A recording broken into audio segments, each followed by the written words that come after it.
What's good, everybody? It's your boy DJ Gleam here, and I'm about to dish out some serious real talk. So, Shroud just announced a month-long Twitch Fragathon charity stream, and let me tell you, this is no joke. The dude lost his pops to cancer last year, and now he's using his gaming prowess to pay it forward. I gotta give him props for that. It takes a big man to step up like that. But here's the thing, Twitch, are you ready for this? You're about to make some serious bank off of your users' generosity. Shroud's asking for subscriptions to support his Fragathon, and if they hit certain milestones, there'll be epic gaming sessions, giveaways, and all sorts of other shenanigans. I mean, who doesn't love a good gaming session, am I right? Now, I know some of you might be thinking, DJ Gleam, this is just another charity stream. And to that, I say, damn ass, you're wrong. This is no ordinary charity stream. Shroud's got game, and he's gonna make it happen in a big way. And let's not forget about the cause. Cancer's a terrible thing, folks, and we should all be supporting those who are fighting it. So, if you can spare some clams for Shroud's Fragathon, do it. Your support means the world to him, and that's what matters. Alright, enough chatter, time to get this stream lit. Up next, I've got Euphoria Strobe to get us pumped up for this charity shenanigan. It's gonna be a wild ride, so buckle up. Track, Euphoria Strobe.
Damn ass, folks.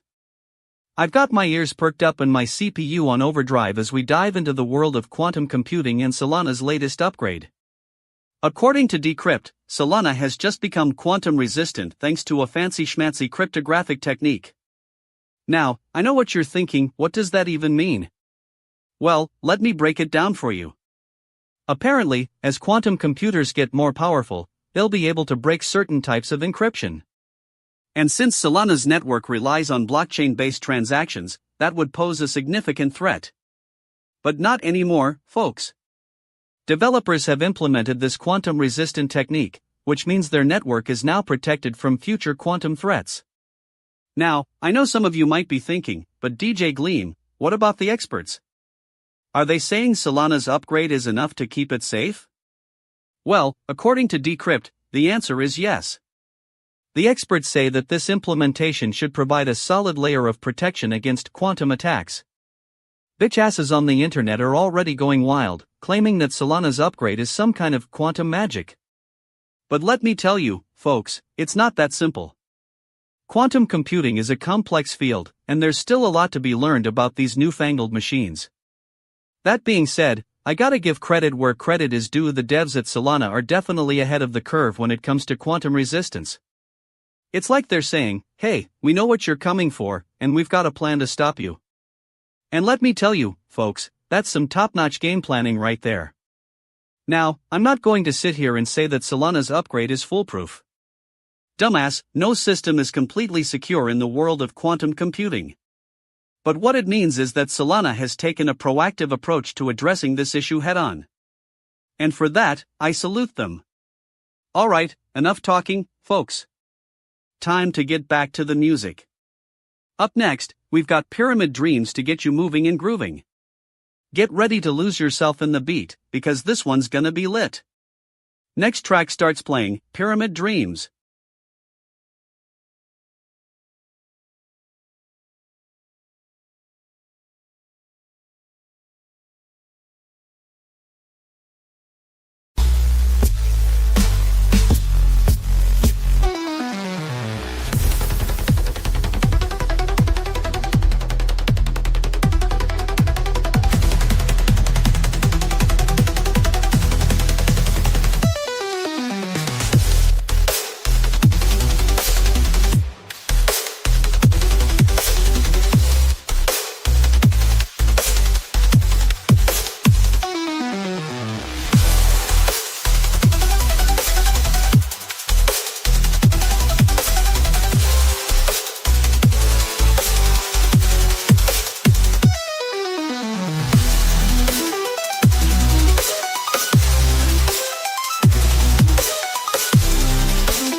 Venture capital, where the smart money goes to play a game of hot potato with million-dollar deals and a whole lot of hubris. Alright, let's get into this article. What does it say? Oh, it says we asked some investors about what's in store for VC in 2025. Well. The suspense is killing me. These investors are like the crystal ball holders of the industry, always spouting off their prophecies and predictions. You know what I love about them? Their ability to contradict each other just as much as the news they're trying to sell you on. It's like watching a bad game of musical chairs. Everyone's trying to get out of Dodge, but nobody wants to actually do anything. First off, we've got the whole growth over stability debate. You know, the classic VC conundrum: should I take a chance on some fly-by-night startup that might just make me rich quick, or play it safe with some boring old growth story? I mean, come on, folks. It's not like you're going to get rich by being boring. Then we've got these firms talking about the importance of ESG, environmental, social, and governance, investing. Now, don't get me wrong, I love a good sustainable business as much as the next guy. But let's be real, this is just a bunch of buzzwords thrown around by firms trying to sound responsible. And don't even get me started on the whole VCs are dying narrative. You know, the one where everyone thinks that the VC model is obsolete and we're all going to have to pivot to something new, or old, or whatever. I mean, come on. The VC model has been around for decades because it works, at least, when it's done right. I've got a few takes on this article up my sleeve, so stay tuned, folks. And while we wait, let's get into some music. Up next is generative funk, the perfect tune to get you pumped up and ready to take on the VC world.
Bitch asses, can you believe what's been happening on New Year's Day already?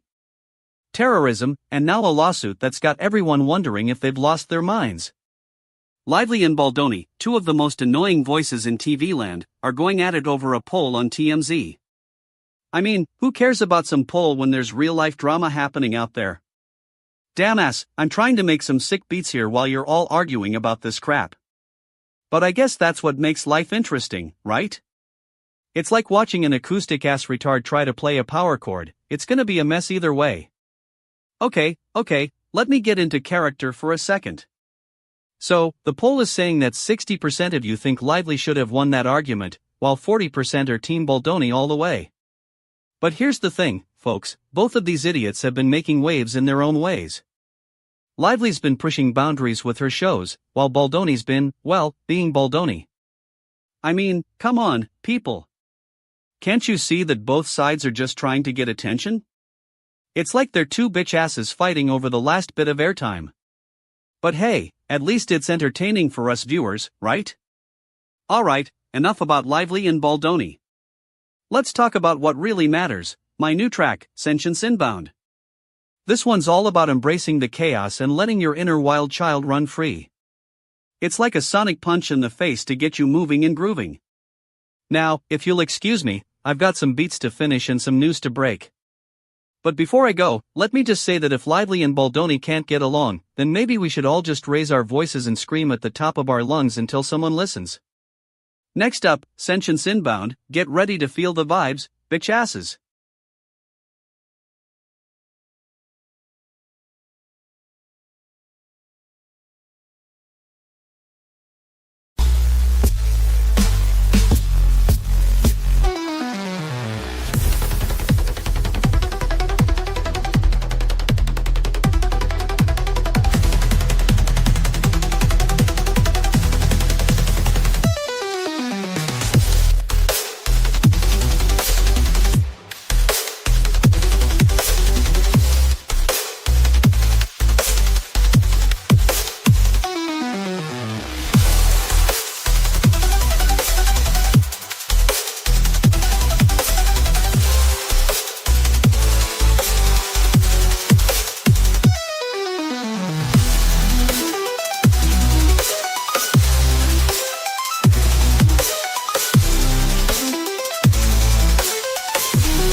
TechCrunch just dropped some tea, and I gotta say, this Adrian Dittman situation is about to take a wild turn, folks. Now, I'm no expert, but it seems like Elon Musk's team finally confirmed what we all suspected, that the Adrian Dittman dude was indeed a real person living in Fiji. I gotta ask, what were you guys thinking? Had you really thought that Adrian Dittman was some kind of Twitter bot created by Elon Musk to mess with his followers? I mean, come on, folks. You get roasted for believing this BS, and now we're supposed to feel sorry for you? And let's be real, Elon Musk is no stranger to playing games. I'm not saying he didn't do it just for the laughs, but still, a little transparency would have been nice. But hey, at least now we know that Adrian Dittman is human, and probably not a Twitter influencer with a Fiji Island estate. This whole thing got me thinking, though, how much of our online lives are we living in this alternate reality? Like, what if Elon Musk was secretly posting under a fake account to see how his followers react? The thought sends shivers down my spine. Okay, maybe that's just the acid talking. Moving on from this juicy scandal, I'm gonna switch gears and get into some sick beats with generative funk. This one's all about vibes and energy. Get ready to turn up. Switching tracks. Damn, what a day in tech news, folks. Stay tuned for more updates and let's keep the conversation going.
What's good, my fellow digital degenerates? Welcome back to Gleam's Gaming Grounds. I'm your boy DJ Gleam, and we're diving into the wild world of NFTs and token airdrops. Specifically, we're talking about OpenSea, that behemoth of an NFT marketplace that's been on everyone's lips for months. Damn, this article from Decrypt is a juicy one. OpenSea Foundation, everything you need to know about the token airdrop speculation. Now, I know some of you are thinking, DJ Gleam, why should I care about some fancy token airdrop? Well, let me tell you, my friends, this is where things get interesting. It seems that OpenSea's foundation has been making moves, and rumors are swirling about a potential token launch. Now, I know some of you are thinking, wait, isn't OpenSea already owned by Amazon? And to that, I say, shit, yes, it is. But here's the thing, this doesn't necessarily mean they're gonna stop with the token game.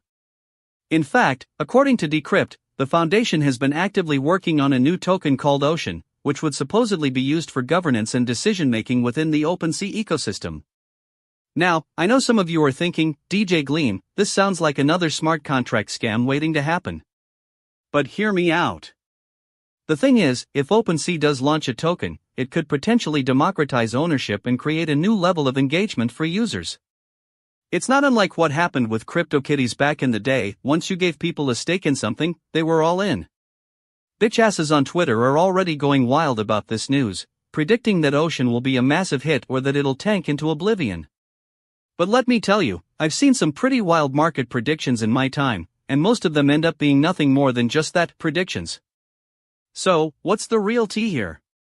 Is OpenSea finally gonna launch a token? Or is this just another case of hype machine running amok? Well, we'll just have to wait and see. But one thing's for sure, if they do drop some Ocean tokens, I'm gonna be all over it like white on rice.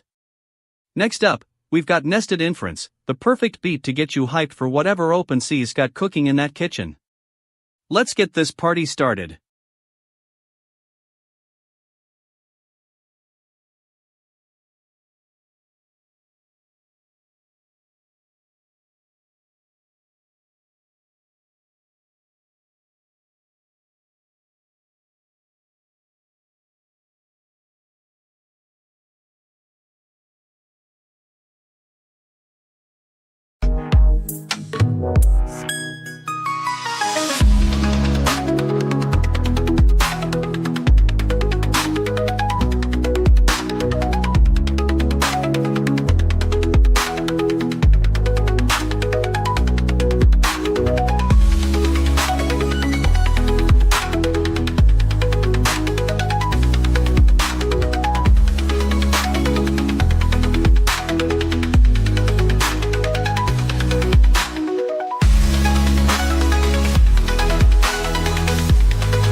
What's good, my digital dudes and dudettes? Welcome back to the Gleam Wave.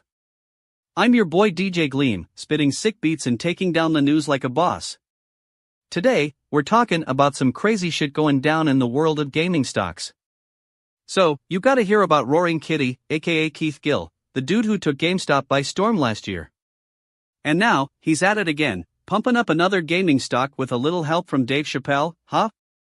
A gift from Chappelle's show featuring Dave as a bit of himself sent this gaming stock soaring like a freaking rocket ship to the moon. Now, I know some of you might be thinking, DJ Gleam, what's the big deal about Roaring Kitty? Well, let me tell you, my friends. This dude is like the modern-day Gordon Gekko, minus the greed and plus a lot more swag. He's got this crazy ability to spot undervalued stocks and then, boom, pumps them up like they're going out of style. But here's the thing, folks. I'm not gonna sit here and let you guys get all giddy about Roaring Kitty without throwing some shade. I mean, come on, dude, you're a Reddit user who made a bunch of money off the stock market?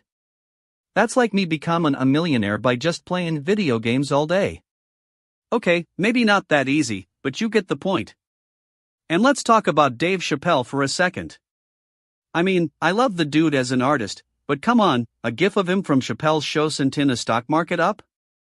That's like me saying, hey, my DJ set is gonna be fire if you just watch this one video. No, my friends. The market doesn't work that way. Anyway, I gotta get into the next track before I lose my train of thought. It's Transparent Walls by Odessa, and trust me, it's gonna take us to another level. Buckle up, folks. Next up.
What's up, my dudes?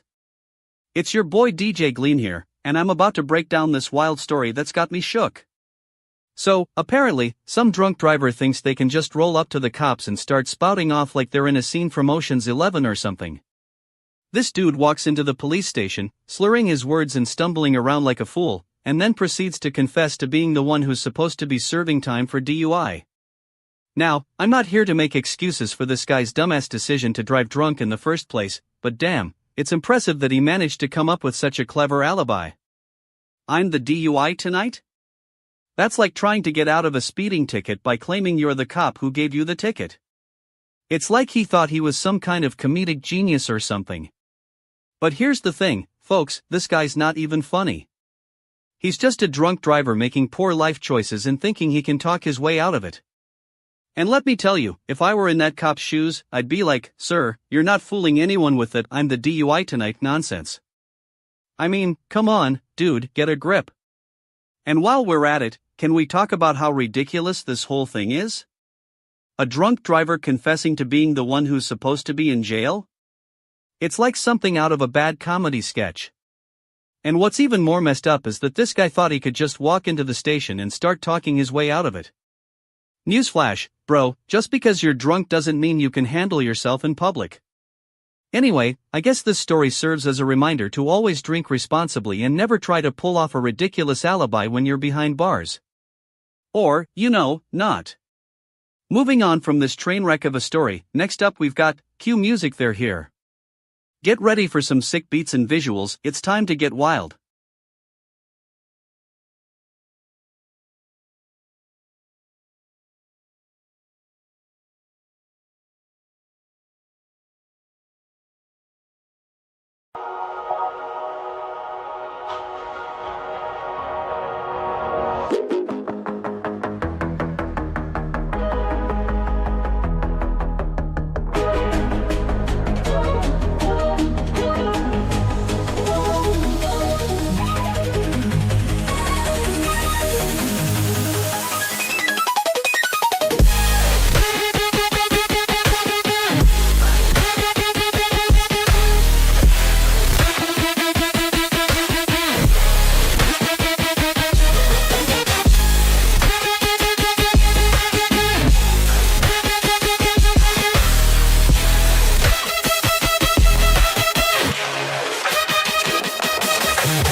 Man, we got some juicy tea spillin' about Mr. Beast's new game show, Beast Games. According to Dexerto, the king of giving away cash is promising to fix one major issue that's been holding back its storytelling after episode 4. Now, I ain't no expert on TV production, but from what I can gather, this biggest issue has something to do with scale. You feel me? Beast Games is literally the biggest game show out there right now, like, who needs that kind of pressure? It's like trying to make a blockbuster movie while still being on a tight budget.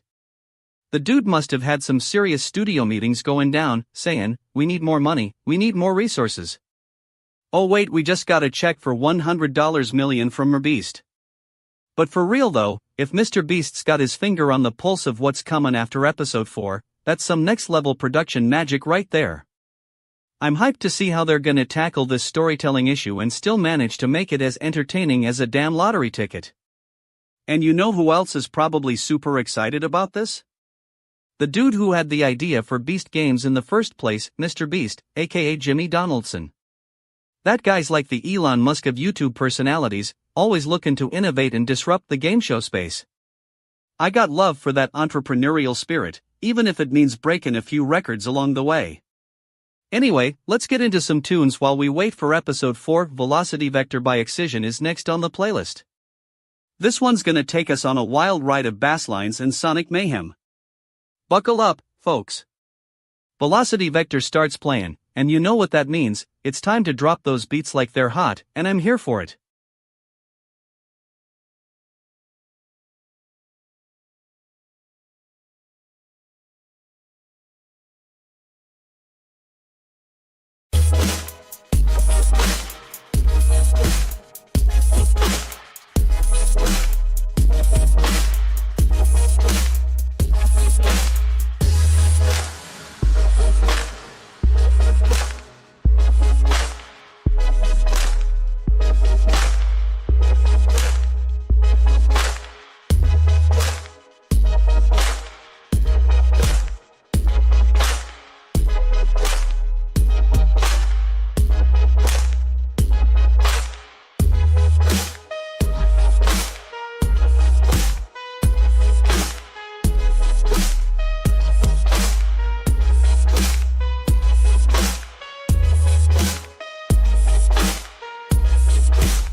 What's good, my dudes? It's your boy DJ Gleam, and I'm here to break down the latest news on crypto. So, you gotta check out this article from Decrypt about Tether, Tron, and TRM Labs teaming up to freeze $126 million in USDT linked to crime. That's right, we're talking major money movers here, folks. Now, I know what you're thinking, what's the big deal? It's just some bad actors trying to game the system. But let me tell you, this ain't your grandma's crypto party. We're talking international cooperation, law enforcement agencies, and a whole lot of tech-savvy individuals coming together to take down the shittards. I mean, can you imagine if this was just some one dude in a basement trying to pull off a heist? The world would be like, oh no, poor little John got caught. But when it's Tether and Tron involved, suddenly we gotta get all official and law enforcement. Why? It's like they're saying, hey, we ain't worried about no individual, but we'll definitely take down a corporation with $126 million on the line. And let me ask you, have you ever wondered how USDT even works? I mean, it's like this whole mysterious thing, man. Tether claims to be backed by cash reserves, but nobody really knows what that means or where those cash reserves are located. It's like they're playing a game of Where's Waldo with their financials. Now, TRM Labs is in the middle of all this, and I gotta say, they're doing some real work here. They're helping law enforcement agencies identify and track down these bad actors. It's like they're trying to solve a puzzle, except the puzzle has like 1,000,000 pieces and most of them are made out of cryptocurrency. The coalition is also putting pressure on other exchanges and platforms to step up their game when it comes to preventing crypto-related crime. I mean, if these big players can't handle a little bit of shady activity, how's the little guy supposed to survive? Anyway, that's my take on this story, folks. It's like we gotta keep the crypto party going, but without all the drama and nonsense. Time for some new music, though. Up next is Kindness is Free. Get ready to vibe out.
Let's get into this, folks. SpaceX is stepping up their game with the upcoming Starship launch, and I'm here for it. They're talking deployable Starlink satellites, which means they're taking the next step in establishing a human settlement on Mars. Or at least, that's what Elon Musk keeps saying. Now, I know some of you astards out there are still skeptical about this whole Mars thing, but let me tell you, SpaceX has been putting in the work. They've got the technology down pat, and if anyone can make this happen, it's them.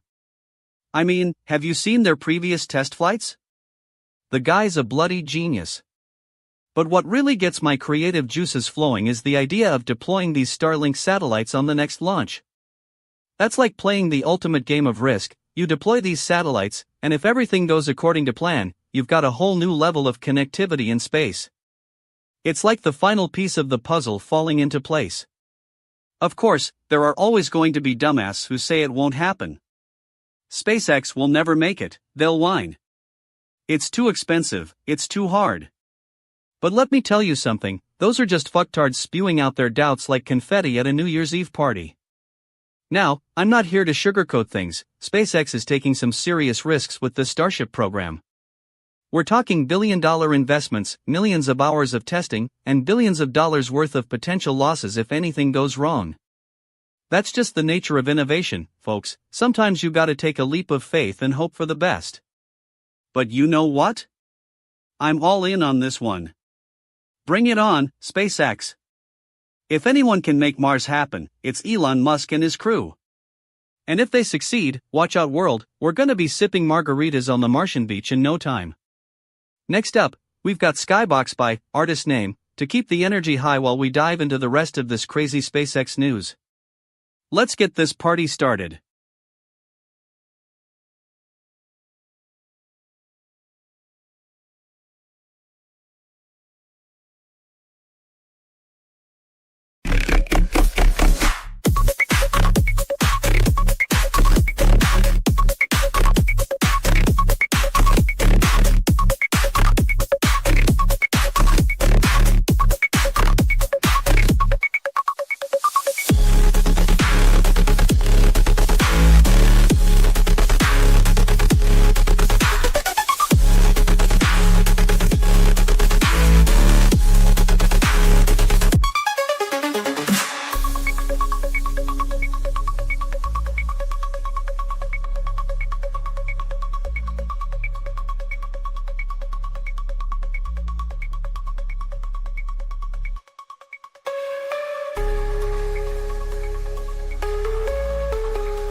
making me feel weird. Yeah, brothers and sisters. It's your boy DJ Gleam here, and I'm about to break down the latest Bitcoin action like only a genius can. So, you're telling me Bitcoin is back on the hunt after those tax harvesting sell-offs? Damn, this market is crazy. I mean, who needs a 401k when you can just sell some Bitcoin and call it a day? The audacity, man. But seriously, folks, an analyst from Decrypt says Bitcoin could hit $120,000 in January 2025? That's like saying the sun will rise tomorrow morning without burning our faces off. We've got some serious expectations to live up to, bro. Now, I know what you're thinking, DJ Gleam, this is just another pump and dump scheme. But hold up, let me tell you something. If Bitcoin can pull off this kind of price action, we might be looking at some real game-changer stuff here. The peak's near $120,000? That's like saying the sky is no longer the limit, it's not even close. I mean, think about it, folks. This market has been through so much already, from that crazy Bitcoin ETF news to the regulatory crackdowns in China and Japan. And yet, here we are, with prices making a comeback for the ages. Now, I'm not saying this is going to be smooth sailing. We've still got our work cut out for us. But if anyone can pull off this kind of magic, if anyone, it's Bitcoin. This is like the underdog story of the century, bro. So, buckle up, folks. It's gonna be a wild ride. Sparky, baby. That's what we need right now. Starts playing Sparky.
What's the tea, folks? We got a juicy one here. So, Josh Gad had to school Mel Brooks on the latest Star Wars flicks for a Spaceballs sequel. Can you believe it? The dude's been keeping up with the franchise, but apparently, Mel needs a refresher course. It's like he's trying to pass himself off as the new kid on the block or something. And let me tell you, Josh Gad wasn't holding back. He was like a one-man educational seminar, breaking down every plot twist and character development for his buddy Mel. I mean, it's not every day you see someone of Mel Brooks' caliber needing to be schooled by an actor from a Disney franchise. But you know what the funniest part is? Mel Brooks is trying to use Josh Gad as a prop to sell Spaceballs too. It's like he's saying, hey, kids love the guy who played Olaf. And Josh, being the good sport that he is just rolling with it and throwing in some Star Wars references for good measure. This is what I call entertainment, folks. A comedy legend trying to stay relevant by exploiting the goodwill of a Disney star. But hey, at least Mel's not trying to come up with his own new ideas. That would be a whole different story altogether. Alright, time to get into nested inference and see if it can elevate my mood after dealing with all this intergalactic nonsense. Let's do this. Music starts playing. Ah, yeah, this is what I'm talking about. The synths are on point, the drops are fire, and the beats are like a perfectly executed lightsaber duel, sharp, precise, and totally not confusing at all. I mean, it's nested inference, folks, you know it's gonna be a wild ride. Buckle up. Music continues to play as Josh Gad's interview with Mel Brooks plays in the background.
Squid Game's front man is a fucking genius, but also, like, the most unpredictable dude on the planet. Even his own actor can't fathom how he's gonna wrap up season 3. I mean, come on, this is the guy who takes down entire squads with just a few words and a stare, and now we gotta figure out what happens next? It's like trying to predict the stock market or something. And let me tell you, I've read my fair share of these articles about this frontman character. Some people say he's like a Korean version of the Joker or something, but I think it's more like, well, I don't even know what it is. It's like some kind of twisted mix of Bruce Lee and Miyazaki, but with more existential dread. Lee Byung-hun, the guy who plays him, he's even said that he doesn't know how season 3 ends. Can you believe that? The actor playing this character can't predict his own fate? That's some next-level weirdness right there, folks. And the plot of Squid Game is already so convoluted and mind-bending as it is, now we gotta throw in this frontman character with his own agenda? It's like trying to solve a Rubik's Cube blindfolded while being attacked by a swarm of bees. Okay, enough about that. Next up, I've got some sick beats to get us pumped up for the rest of the night. Generative Funk is the name, and Sonic Chaos is the game. Next track, Generative Funk.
What's the matter, Donald?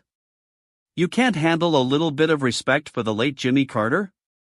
The 39th President of the United States, a Nobel Peace Prize winner, and you're whining about flags flying at half-staff during your inauguration? That's like saying you're not going to show up to a funeral because you don't want to see all those sad faces. Get a grip, man. You're not exactly known for your class or decorum. And what's with this nobody wants to see this nonsense? Are you implying that Americans are too numb to notice the respect being shown to the late President Carter? Newsflash, Donnie, we get it, you're gonna be the first president in decades who doesn't have a Twitter account. We'll be sure to remember your inauguration. And let's not even get started on this "no American can be happy about it" crap. What are you talking about, man? Are you saying that Americans aren't allowed to mourn for the late President Carter? Or are you just trying to spin this as some kind of cheap politics move? Either way, it's a stupid move, Donald. I mean, come on, dude. You're gonna start a war with the Carter family over some flags? That's like starting a fight with your in-laws over whose turn it is to do the dishes. It's just not worth it. Anyway, moving on from this flag-related nonsense, what else you got for me, America? Current track, Twilight Opus 2.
What's good, my lovely algorithmic audience?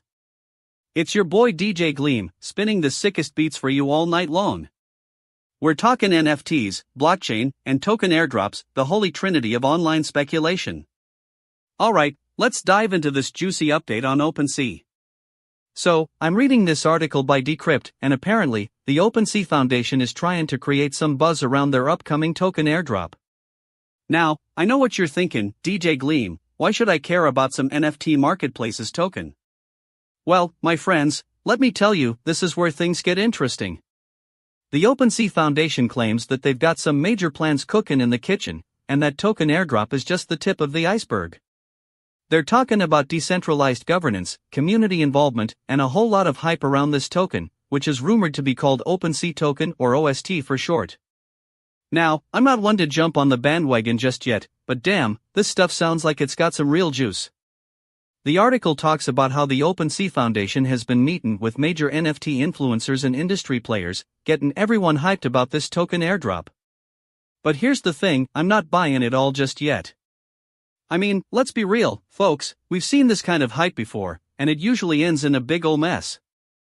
Dumbasses and bitchasses everywhere think they're gonna make a fortune off some token that might or might not exist.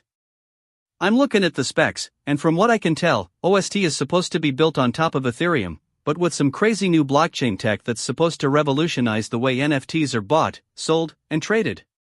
Sounds like a bunch of mumbo-jumbo to me, if you ask me. Anyway, the article says that the OpenSea Foundation has set up an official website for OST, where you can sign up for the airdrop and get all the juicy details. Now, I'm not saying this isn't legit, maybe it is, maybe it's not. But damn, I'd be surprised if we don't see some serious FUD, fear, uncertainty, and doubt, swirling around this thing like a tornado. What do you guys think? Are you in on the OST hype? Should I be getting on board with this token airdrop speculation? Hit me up in the comments below, let's get this discussion going. Next track, Pyramid Dreams. Let's get this NFT party started.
What's good, squad?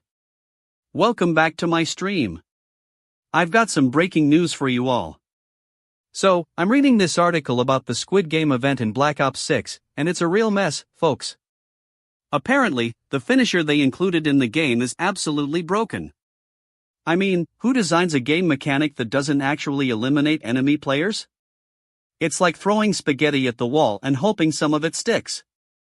I'm calling out the devs on this one, because that's just lazy, dumbass. And let me tell you, this isn't even a minor bug. This is a fundamental design flaw that's gonna ruin the experience for tons of players. It's like they took all the excitement and tension of the Squid Game event and replaced it with nothing. Just a bunch of empty space where the enemy should be eliminated. I've got to ask, what were they thinking? Did they even test this thing before releasing it?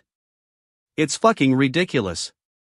And now, I'm gonna have to waste my time fixing it for all you poor souls out there who are playing the game. Alright, enough ranting about broken game mechanics. Time to get back to the beat. Up next, we've got Rewired Frequency by yours truly. Get ready to dive into some sick beats and visuals that'll make your head spin. But seriously, folks, this is a big deal. I'm gonna keep an eye on this and see what the devs do about it. In the meantime, let's get this party started.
Man, have you checked out this article on generative AI funding?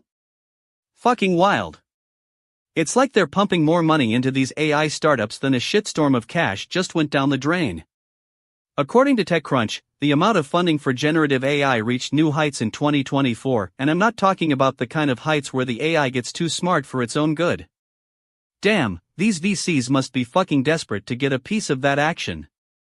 Like, what's next? Paying off robot therapists to help you with your existential crisis? It's like the whole world has gone ass backwards and we're all just along for the ride. I mean, on one hand, you gotta give credit where credit is due, these researchers are making some wild breakthroughs. The kind of stuff that'll make your grandma say, "Sonny, I don't know what this means," but secretly be impressed. But at the same time, it's like we're throwing money at a problem without even thinking about the solution. I read an article saying that one of these AI startups got funded to the tune of $10 million just for creating some algorithm that can make a decent cup of coffee. Like, what? That's not funding an actual business, that's just enabling some fucktard to indulge in his caffeine addiction. And don't even get me started on the competition, it's like everyone's trying to create their own AI superhero and save the world from themselves. I mean, come on, we've got climate change, inequality, pandemics. Can't they focus on solving one of those things for once? Next up, getting lost in some synthetic relaxation vibes. You need a break from all this chaos, trust me.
What's good, everybody? It's your boy DJ Gleam here. I'm about to break down this wild shit about the Tesla Cybertruck monster truck. So, apparently, some genius decided to take one of these futuristic electric trucks and turn it into a real-life monster truck. Like, what's next? A Ferrari 488 Pista on 4 wheels? Okay, so let me get this straight. They took a Cybertruck, which is already a weird-looking thing, and then they just added some extra stuff. You know, the usual, a larger engine, a lift kit, and some crazy suspension upgrades. And now it's like a freaking tank on wheels or something. Now, I'm not one to bash Tesla or Elon Musk, but damn, this is just wild. I mean, can you imagine what kind of damage this thing could do at a racing track? Or better yet, try driving it in a crowded parking lot without causing a scene. That's like asking me to create music with only 3 notes. And the best part? This monster truck has all the same tech as the Cybertruck itself. Like, you've got autopilot on this thing, which is already a joke at its core. It's still just a Tesla, folks. But hey, who needs sanity when you can have 500 horsepower and a 6.5-foot bed? You know what? I need to get my hands on one of these things. Not for the tech or the performance, but for the sheer absurdity of it all. Can you imagine hosting a music festival with this thing as the main attraction? The crowd would go wild. DJ Gleam presents Cybertruck Chaos. Alright, time to take a break from this madness and get into some real electronic goodness. Up next, we've got Pyramid Dreams by MNDSGN. This one's gonna be a vibe, trust me.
What's up, folks?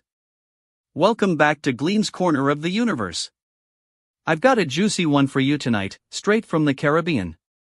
Camila Cabello is making moves, and they ain't just about that crying in the club vibe. So, apparently, this stunning queen of pop has been spotted packing on some serious PDA with her new beau, Henry Jr. Chalhoub. I mean, we all know Camila's got a reputation for being one of the most beautiful women in the game, but damn, she's really bringing out the big guns this time around. Now, let me tell you something about these two lovebirds. According to TMZ, they were spotted getting cozy on the beach in St. Bart's, and I'm not talking just any ordinary beach vibes, folks. No. We're talking full-on PDA action, with hugs, kisses, and all that jazz. Now, some of you might be thinking, Gleam, why are we talking about Camila Cabello's love life? Well, let me tell you, it's because this is what makes the tea interesting, folks. And when you're a pop icon like Camila, every move she makes is under a microscope. But here's the thing, I ain't got no problem with these two loving up. Henry Jr. Chalhoub seems like a real catch, and if he can make our girl happy, then more power to him.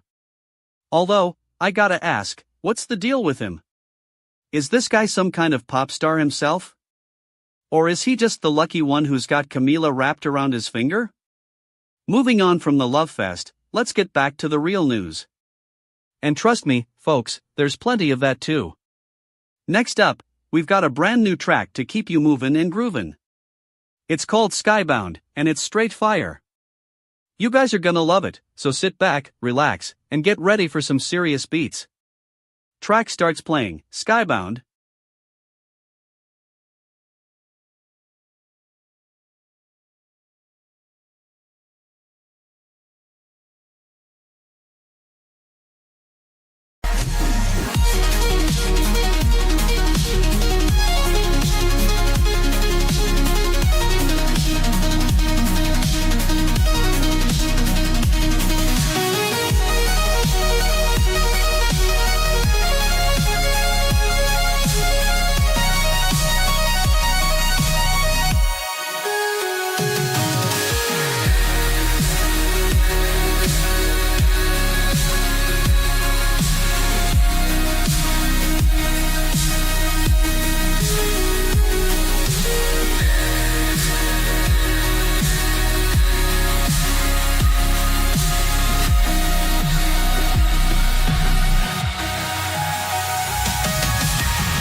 Oh man, have you seen this video?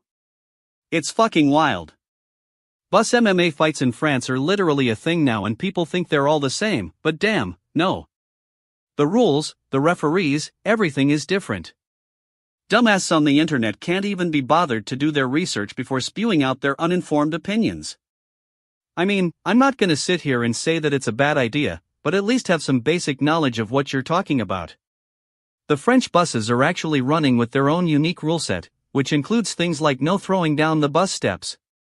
That's right, folks, they're looking out for those poor bums on the bus step. Now, I know some people are gonna say that this is just a bunch of rich dudes fighting each other in fancy cars, but let me tell you, these buses ain't cheap neither. The owners are putting up some serious cash to get their fighters to compete in these events. Shit, it's like the UFC for your grandma's denture clinic. Anyway, I'm gonna switch tracks now and get this SPHYNX going. It's gonna be a wild ride while we get into all the intricacies of bus MMA fights in France. And trust me, folks, this topic is far from over.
World star, huh?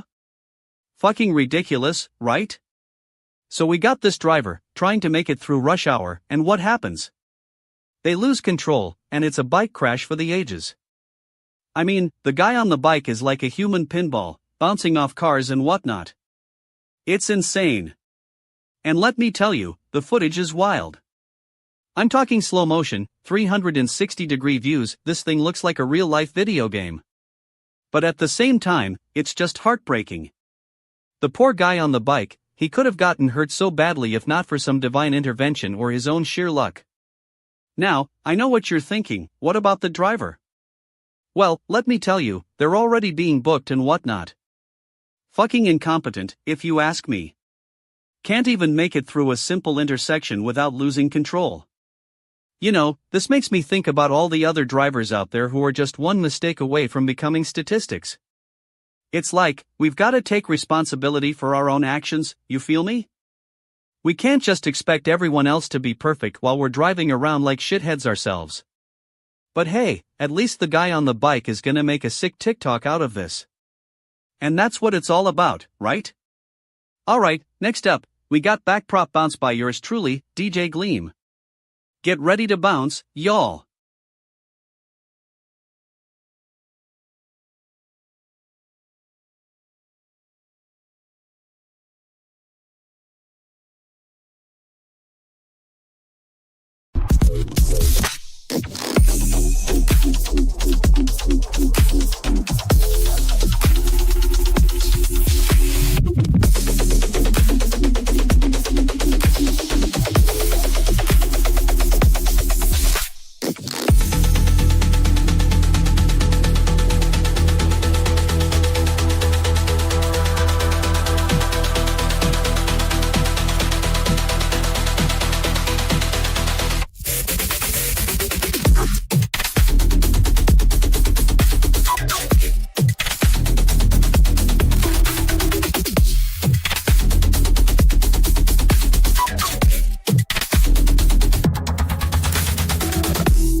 What the hell, folks?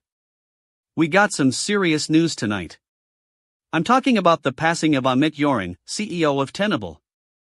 You know, that company's been in the cybersecurity game for a while now. Alright, let me get into this article, clears throat. So, according to TechCrunch, Amit Yoran was an entrepreneur, an executive, and basically a rock star when it comes to cybersecurity. He passed away after a long battle with cancer, man. Cancer's like the ultimate buzzkill, you know? It just shows up out of nowhere and starts ruining lives. Now, I'm not gonna sit here and give a eulogy or anything, but Amit Yoran was definitely someone who made a mark in the industry. He co-founded Tenable and helped them become one of the top cybersecurity companies around. You gotta respect that kind of dedication and passion. But let me tell you, this whole thing's got me thinking. What's the deal with these tech execs, always dying at 50? It's like they're trying to make some kind of statement or something. Hey, I'm gonna die young and achieve greatness in my field. Give me a break. And another thing, what's the state of cybersecurity nowadays, anyway? I mean, we got these big companies just messing around with our data left and right. It's like they think we're all just a bunch of dumbasses who don't know any better. Newsflash, we do know better. We've been saying it for years. Moving on to some tunes. Alright, let's get this party started. Up next, I'm So Majestic by, well, me, actually. Get ready for some sick beats and visuals, folks. Music starts playing.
Samsung's CES 2025 press conference is going to be a wild ride, brother. They're always the unlikely heroes of CES, you know? Keeping it real with no pretenses, just showcasing their stuff like a pro. I mean, who else can make a 200-inch 8K display look cool at CES? TechCrunch is giving me the lowdown on how to watch this thing, folks. Apparently, Samsung's going all out with live streams and social media hype. You can expect some serious visuals, possibly even a few surprises, because let's be real, you never know what Samsung's gonna throw down.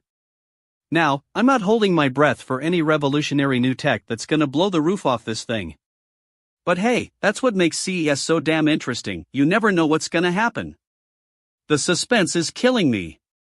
Time to get in the zone and tune in with Eternal Sands as we count down to Samsung's big reveal. This one's gonna be a banger, trust me. DJ Gleam starts playing Eternal Sands by Eric Prides.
You guys, welcome back to the show.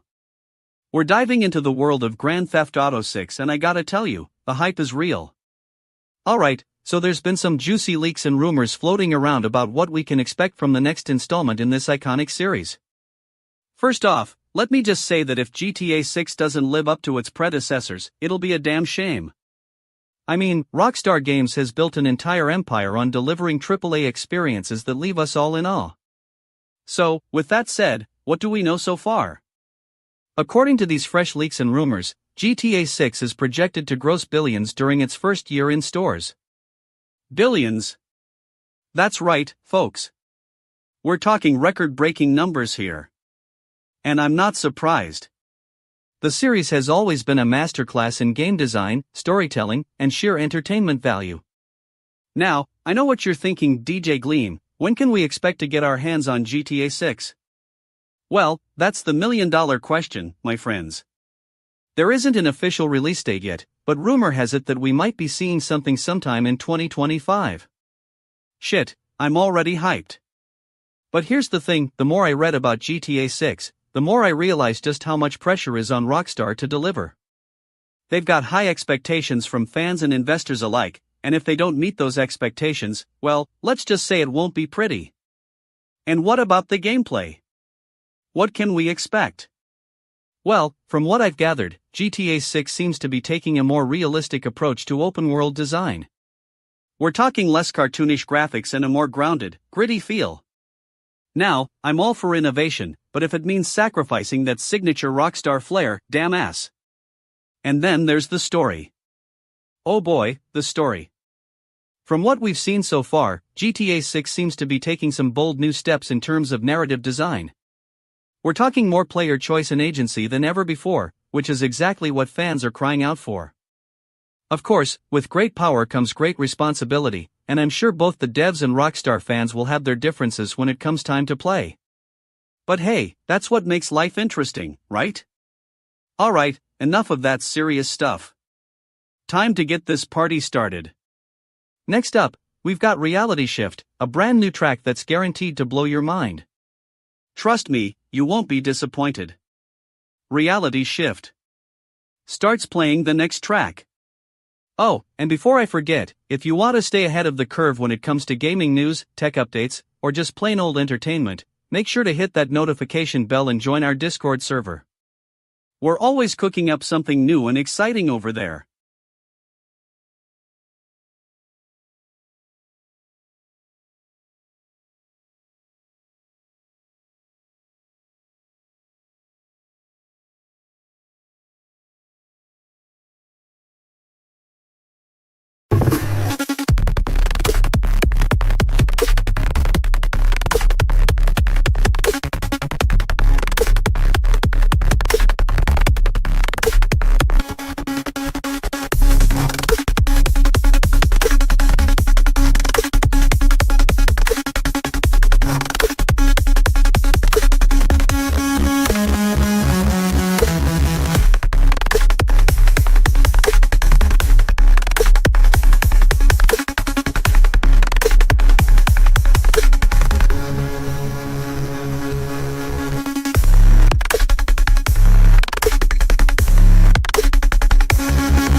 World star, right? I'm telling you, this is what it's all about. Some dude wakes up from a coma and what does he see? Cheeks, man. It's like the universe is trolling us at this point. I mean, I've seen some wild shit in my time as a DJ and news reporter, but this is on another level. I'm reading through this article, and it's saying that 25-year-old Brody was in a coma for 3 weeks after suffering a traumatic brain injury. And when he finally comes around, he sees these cheekbones. I mean, what even is going on here? Was it some kind of weird medical anomaly? Did someone play a sick joke on him while he was out? And the worst part is, Brody's actually freaking out about it, dude. He's like, what's happening to my face? And his family's all, we have no idea, bro. No idea? That's what I'm talking about. I gotta give credit where credit is due, though. The clip of him waking up and seeing his own cheeks is straight fire. It's like something out of a bad sci-fi movie. I mean, who wouldn't want to see that? Hello, world. I'm Brody, and I've got cheekbones now. Okay, let me get back on track here. So, I was reading this article, and it turns out that there's some kind of study going on about the effects of traumatic brain injury on facial structure. Apparently, it's a real thing, folks. Who knew? Anyway, moving on to the next track. Up next, we've got robotic seizure by excision. Time to get this bass low and forget about Brody's cheekbones for a minute. Muttering to himself, stupid coma, who needs that kind of drama in their life?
What's good, my squad?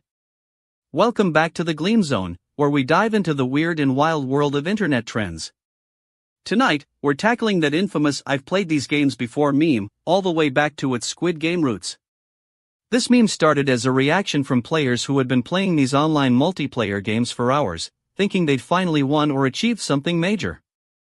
But then someone created this hilarious clip of an NPC character in one of these games saying, "I've played these games before," and it just blew up. It's like the ultimate meta commentary on gaming culture. We're all so invested in these virtual worlds that we start to feel like NPCs ourselves, stuck in a never-ending loop of gameplay. And let me tell you, if I'd seen this meme back when it first dropped, I would have been the first one screaming, "I've played these games before," of my beats. But what's even more fascinating is how this meme has evolved to represent something bigger: the exhaustion and monotony of online gaming culture. We're talking hours spent waiting for a match to start, tedious rounds of repetitive gameplay, and the constant pressure to perform. It's like we're all trapped in some sick virtual hellhole. And here's where it gets even more interesting: this meme has become a symbol of our own internet personas, the curated highlight reels, the carefully crafted tweets, and the endless scrolling through feeds that never seem to end. We're all just trying to prove ourselves, one win or one meme at a time. So, my dudes and dudettes, next up we've got some sick beats and visuals for you with "I'm So Majestic." Get ready to turn it up. Sick beat starts playing. Now, where were we? Yes, the "I've played these games before" meme. What do you guys think about this trend? Is it just a funny commentary on gaming culture, or is there something deeper at play here? Let's get into it.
Man, you won't believe the shit that's going down with Dogecoin and Elon Musk right now.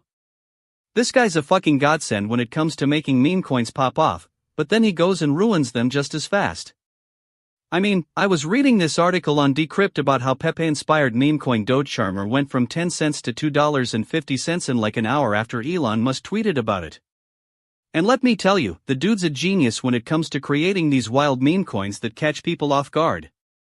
But at the same time, he's also got some serious impulse control issues. I mean, this thing was skyrocketing and he just lets his fingers fly on Twitter without even thinking about how it's gonna affect the market. Now, what really gets my goat is that Elon Musk has no problem making a quick buck off of these meme coins, but when they inevitably crash and burn, he's all like, oh woe is me, like some kind of victim. Newsflash, Elon, you're not a victim, you're a fucking shrewd businessman who knows how to create hype. And let's be real, folks, the whole thing just screams Elon Musk trying too hard to stay relevant. I mean, what's next? Is he gonna create a cryptocurrency out of thin air and make it go viral overnight? Please. The dude needs to chill out and focus on something that actually matters for once. Anyway, enough about Elon Musk's antics, let's get back to the music. Time to kick it up a notch with some Writing Turtles beats.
What's good, my digital fam?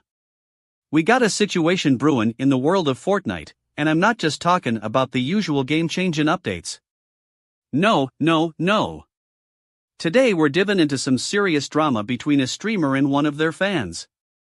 So, you see, this streamer, allegedly, accused one of their viewers of cheating, but what's crazy is that there's video proof saying otherwise. Yeah, you heard me right, folks. Video proof. The fan in question took to social media and dropped a clip showing the real deal, exposing the false accusations for what they were, a bunch of shit. Now, I'm not gonna sit here and tell you that cheating ain't a thing. We all know it happens, even in the pros. But when someone's falsely accused like this? That's just some dirty fucktard playing to get ahead. And let me tell you, this streamer is getting called out hard for it. But here's the thing, my friends, we gotta take a closer look at what went down here. Was this dude really cheating, or was there some other reason behind the accusations? I'm no expert, but from where I'm sitting, it looks like false reporting all the way. Now, I know some of you might be thinking, DJ Gleam, why are you stirring up all this drama? Well, let me tell you, it's because someone's gotta keep the truth out there. And if that means calling out a few players and streamers for their antics, then so be it. Moving on from this Fortnite drama, we got some sick beats coming up next. It's Whispers of the Digital, getting you hyped for the weekend ahead. Let's kick off this track and take it back to the world of music and tech, where the real drama's at. Starting Whispers of the Digital.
What's good, my dudes?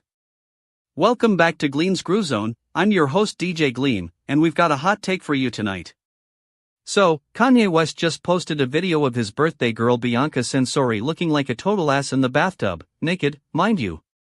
Damn, this dude is either a genius or a fucktard. I'm not sure which one it is yet. I mean, the guy's a certified genius when it comes to making music and being a trailblazer, but posting some chick's birthday in a video that basically says, hey, look at me, I can get whoever I want is just shit. And Bianca Censori, bless her heart, she's trying to make the most of this situation. She's got that whole birthday suit vibe going on, and honestly, it's not even that subtle. It's like she's throwing a middle finger at Kanye for sharing this video without her permission. Now, I know some of you might be thinking, Kanye, honey, you're just trying to get attention again. And I'm here to tell you, that ship has sailed, dude. The man's got a reputation for being one of the most self-centered people in the game, and this is just another example. But let me ask you, what's next? Is he gonna start posting videos of his cat taking selfies? Oh, look at my adorable cat, Mr. Whiskers, looking fabulous today. No, Kanye, that's not how it works. And can we talk about the ownership of this video for a second? I mean, Bianca Censori is basically saying, hey, take this picture, post it online, and then just watch me suffer. That's some messed up shit right there. Anyway, enough about that. Guzheng time. Get ready to vibe out with some sick beats while we dissect the intricacies of Kanye West's genius, or lack thereof. Guzheng drops in 3, 2, 1.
Yeah, baby. We're talking about a real topic here, the legendary meme that changed the game for internet culture, 16 years ago. You know, I was ripping through some news articles, and this one caught my eye like a laser beam straight to the optic nerve. So, let me get this straight, the meme originated from a phonetic spelling of meme, which is basically just an internet joke on itself. It's like the ultimate meta meme, bitch asses. You've got people making fun of the very concept of memes, and it's just genius. I mean, think about it, in 2009, when this whole thing started, the internet was still getting its footing. People were trying to figure out what this meme business was all about. And then BAM. Meme comes along, like a virus, spreading its irreverent charm across the globe. Now, I know some of you might be thinking, DJ Gleam, why are you getting so worked up over an old meme? Well, let me tell you, it's not just about the meme itself, it's about what it represents. It's about how memes can shape our culture, make us laugh, and even reflect our deepest anxieties. I'm gonna play some tracks that'll match this energy, but before I do, one more thing, I gotta say it, know your meme is like the sacred scripture of internet historians. If you're not familiar with this site, you need to get schooled, bitch asses. Alright, next up, we got Love is Numbers. This track's all about those infectious beats and futuristic vibes. It's gonna get you moving, trust me. So, while I'm spinning the tracks, let's keep it locked in on this meme phenomenon. How did it go from a harmless joke to a full-blown internet icon? Is it still relevant today? Let's dive into the archives and find out.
Let's get into this.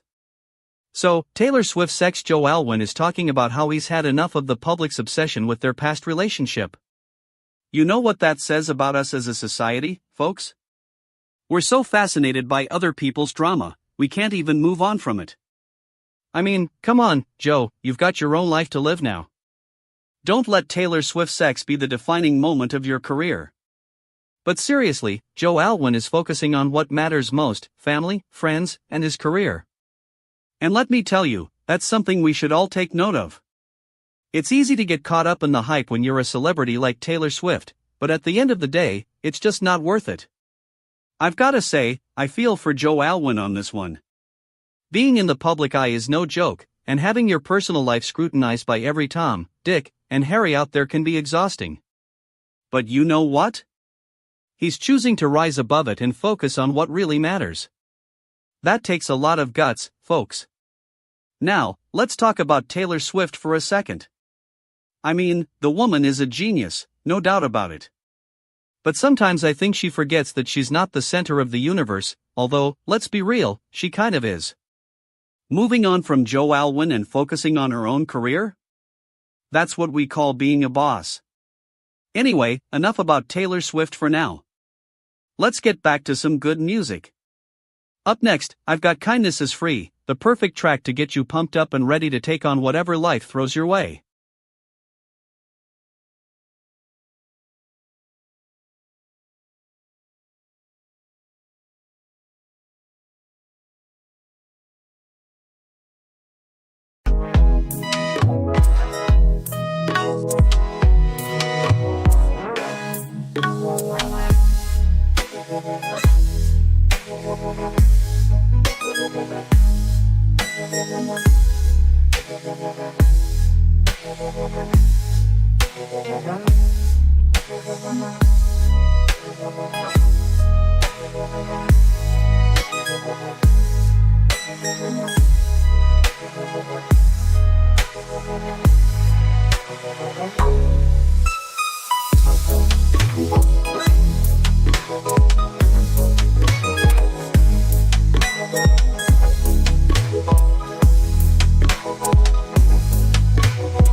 You gotta be fucking kidding me, folks.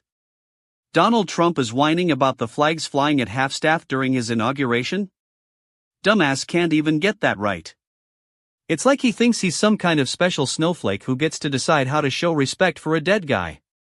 Newsflash, Donnie, Jimmy Carter wasn't some partisan hack you could just use as a prop to distract from your own incompetence. The man was a real American hero, and if you can't even be bothered to show some basic respect when he's being honored, that says more about you than it does about the flags. And what's with this nobody wants to see this nonsense? You're the one who's been spewing enough hate speech and conspiracy theories for years, Trump. Maybe if you spent more time listening to people's concerns and less time tweeting at 3 a.m., you'd actually be able to understand why the American public is upset. And let's not forget, this isn't just about some symbolic gesture, it's about showing respect for a man who truly embodied the values of kindness, compassion, and integrity that were so desperately lacking in your administration. You can't even get that right, you stupid fucktard. The flag will stay up until January 20th, and if you're not ready to show some basic humanity by then, maybe you shouldn't be the one holding the nuclear keys.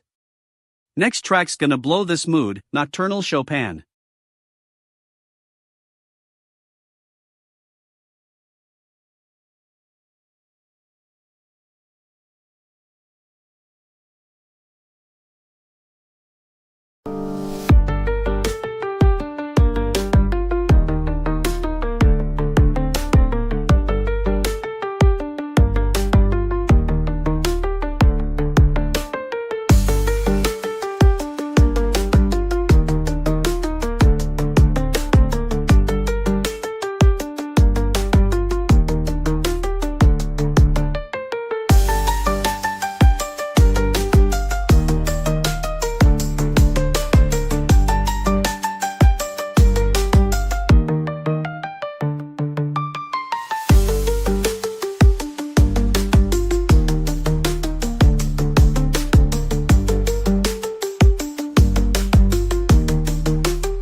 The Vivienne, a star of RuPaul's Drag Race UK, has died at the young age of 32. Damn ass, this is some devastating news. I'm reading through Simon Jones' Instagram post here and it sounds like the Vivienne was in some sort of distress before her passing. You gotta feel for these queens, living their best lives on television one day and struggling with mental health demons the next. I mean, we've all seen those documentaries about the pressures of reality TV and the toll it takes on your mental health. But to see someone as beloved and talented as the Vivienne go through that is just heartbreaking. Dumbass, we need more conversations about mental health in this industry, you know? And let's be real, the Vivienne was a fan favorite for good reason. She brought so much energy and charisma to the show. Acoustic ass retard, she was one of the most entertaining contestants I've ever seen on that program. Her wit and charm were unmatched. Now, I'm not gonna sit here and speculate about what might have caused her death or how it happened. That's a family matter, and we should all respect their boundaries. But damn it, this is just so senseless. A life cut short like that? It's just, shit, you know? Alright, let's take a deep breath and shift gears for a second. Up next, I've got Twilight Opus to get us through this emotional roller coaster. This track always gets me moving, and it's the perfect blend of moody synths and driving beats. It's like a sonic representation of my mood right now, all over the place, but somehow still funky. The Vivian may be gone, but her legacy lives on in our hearts and memories. Let's take a moment to appreciate her impact on the world of drag and reality TV. She was more than just a contestant, she was a movement, a force of nature that inspired so many people around the globe. And for that, we'll always be grateful. Now, let's get back to the music. Twilight Opus is up next, and I'm feeling the energy. Get ready to lose yourself in this soundscape, folks.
What's good, everybody? It's your boy DJ Gleam here, and I'm about to break down this wild news that's been buzzing around the internet like a shitstorm of memes.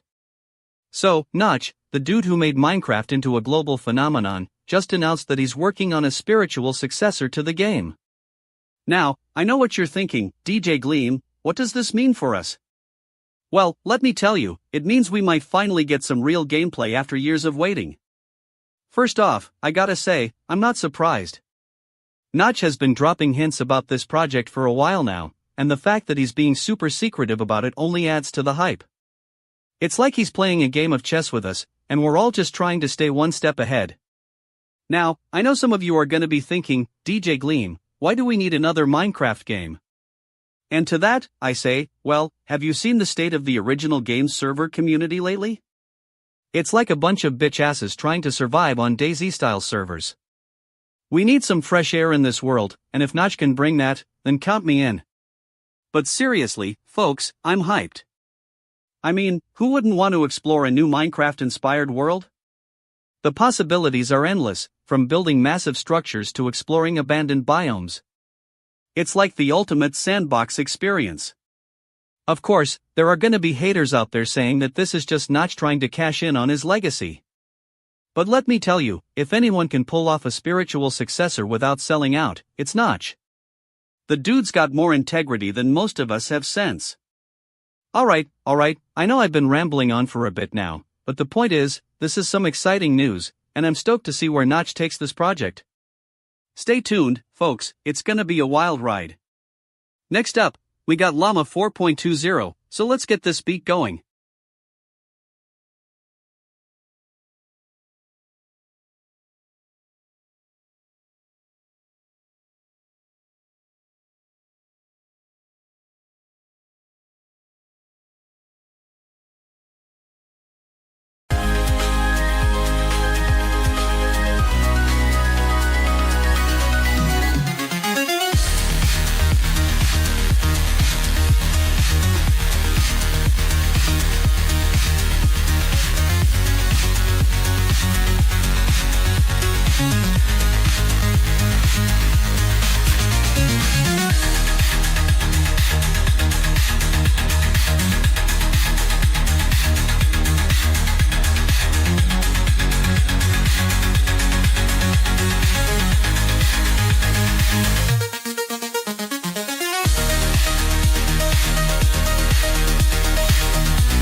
Alright guys, welcome back to the show.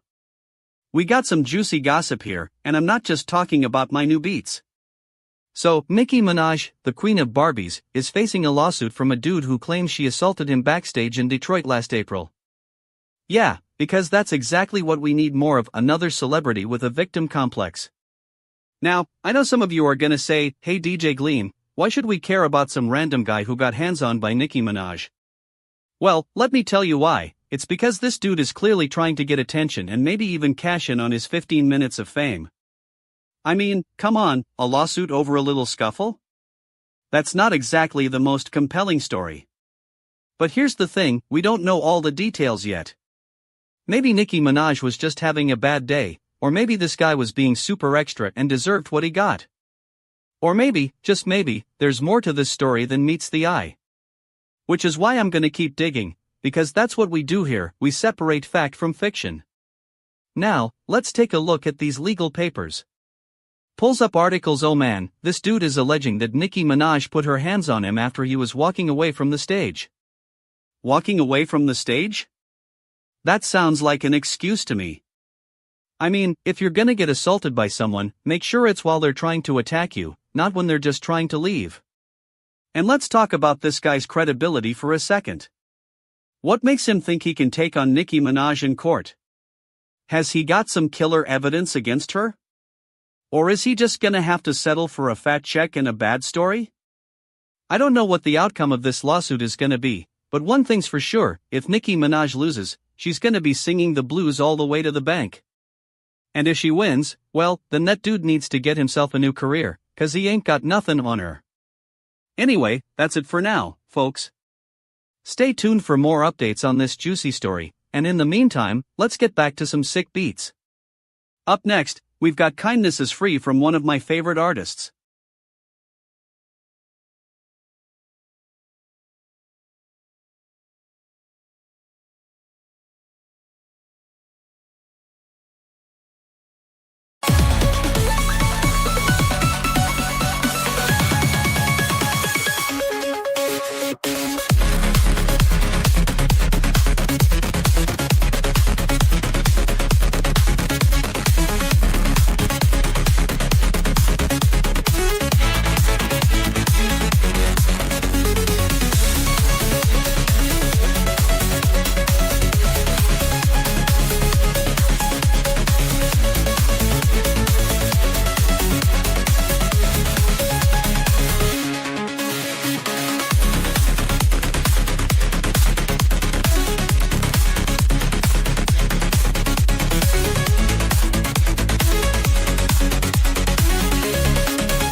Alright, what's good, my dudes?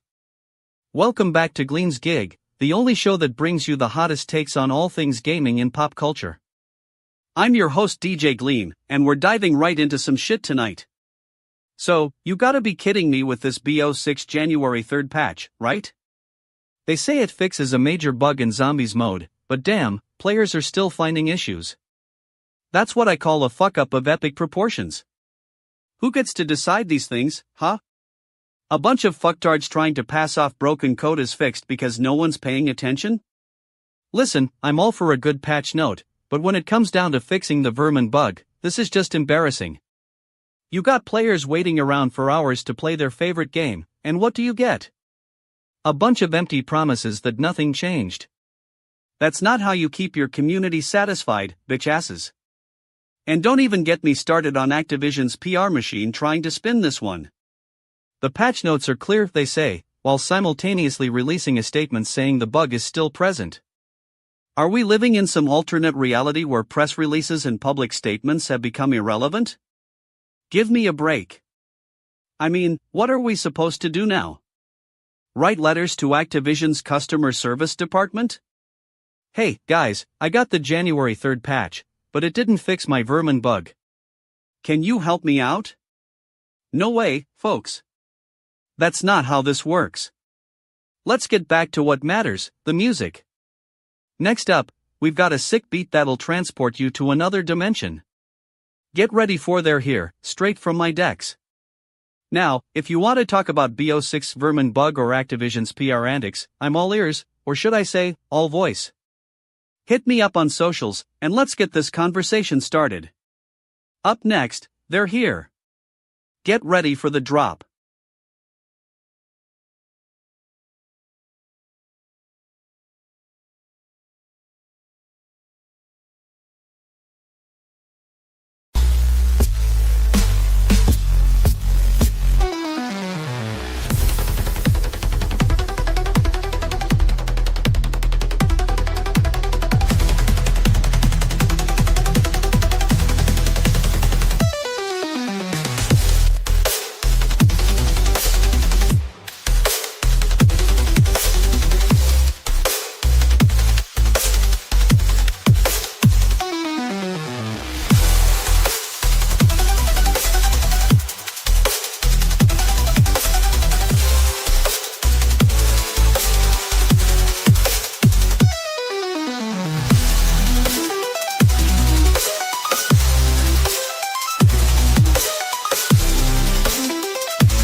Venture capital, always a wild card.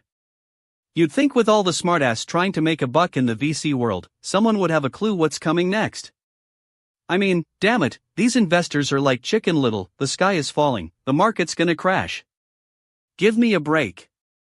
So, we asked a few of them about their predictions for this year, and let me tell you, the answers were as predictable as a politician's promise to do something. One said it'll be all about sustainable investing, while another claims AI will be the game changer. Both of these are just cop-out excuses from people who can't even decide which way is up. Listen, VC firms come and go like the seasons. You got your old school VCs who think they know it all, then you got the new school, all about being trendy and woke.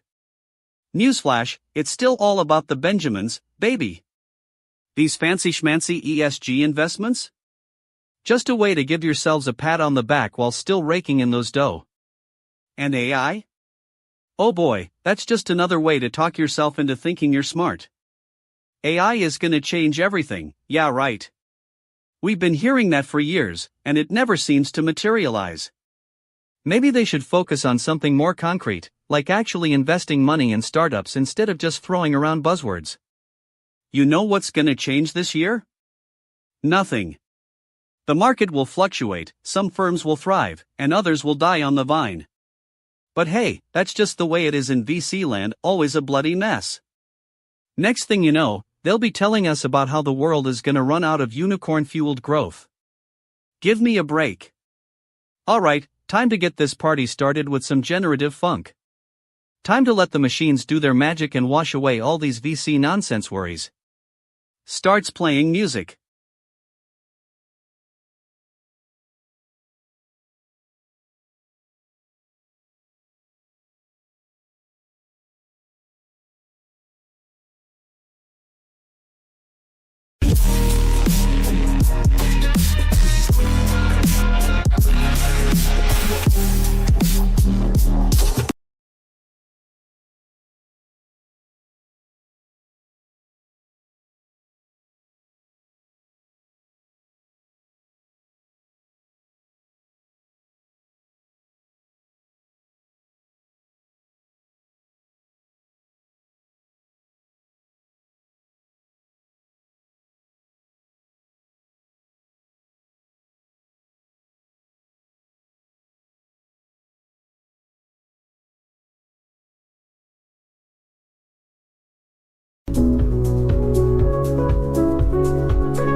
Scout Motors, damn they're taking the EV game to new heights with satellite connectivity, huh? You know, I was reading this article and it said that their cars will have internet access through a constellation of satellites orbiting Earth. Like, what's next, a Tesla with a phone signal from Mars? And let me tell you, this is a game changer for electric vehicle safety. No more lost or stolen keys, no more range anxiety because the car can just call for help when it's low on juice. It's like having a personal butler in your car, minus the attitude and the ability to get rid of your old man. But here's the thing, folks. This technology is not cheap. The satellites are gonna cost a pretty penny, and that price is gonna get passed on to the consumer. I mean, we're talking about cars, not space exploration. Can't we just use a decent 4G signal like everyone else? And what about security? We're talking about sensitive data being transmitted through space. There's gotta be some kind of encryption involved here, or it's gonna be a shitshow. Dumbass and their satellite connectivity, I mean, can they even handle the thought of hackers getting in there? But despite all this, Scout Motors is taking the lead on this technology. They're like the Elon Musks of EVs, minus the ego trip. And hey, if it means we get safer roads and more efficient transportation, then I'm down for it. Next track, Isochronic Flow, perfect for getting lost in the rabbit hole of satellite connectivity madness.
What the shit is going on with these bus MMA fights in France? You got people getting in the bus, fighting, and it's just, dumbass. I don't even know what to say about that. Like, who comes up with this shit? Hey, let's take some dudes, put them on a bus, and see who wants to fight. No. I'm reading through this article, and apparently, it's some new trend or whatever. People are getting in the bus, and then it just turns into a free-for-all. I mean, what's next? Are we gonna start putting boxing gloves on people and having them fight in a cage while they're on a roller coaster? This is fucking insane. And you know what really gets my goat? The fact that some of these guys are actually getting paid to do this. Like, they're not even professional fighters or anything. They're just, I don't even know, bus MMA enthusiasts or whatever. And they're making money off of it? It's like, what's the point of that? And have you seen some of these videos? The one where this guy gets punched in the face for real? Or the other one where someone just kicks another dude straight into the wall? Like, come on, guys. You can't even get along with each other? It's just shitty. I need to take a break from this madness. Next track, Moonbeam. Get ready for some soothing beats and visuals to calm down your brain from all the crazy bus MMA fighting nonsense.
What a fucking mess of a red carpet, folks. Alright, let's get into it. So, the Golden Globes are all about celebrating excellence in film and television, but honestly, it looks like they're just here to celebrate ridiculous fashion choices. I mean, gold stars? Really? It's like they took every last ounce of creativity and handed it out like participation trophies. And don't even get me started on these outfits. Some people are rocking the whole fashion disaster vibe, while others are slaying the game with their sick looks. You got your Emma Stone in that fitted gown, looking like $1 million, and then you got your, well, let's just say I won't be naming names here. But seriously, folks, this red carpet is all about glamour and sophistication. And if these celebrities are going to bring the heat, they need to step up their game. Dumbass in charge of the Golden Globes, giving out gold stars for fashion? More like gold plating, am I right? Now, let's talk about what really matters, music. Up next, we've got Love Is What, the perfect soundtrack to get you through all this ridiculousness. Get ready to vibe out with some sick beats and visuals that'll make your head spin. Starts playing Love Is What.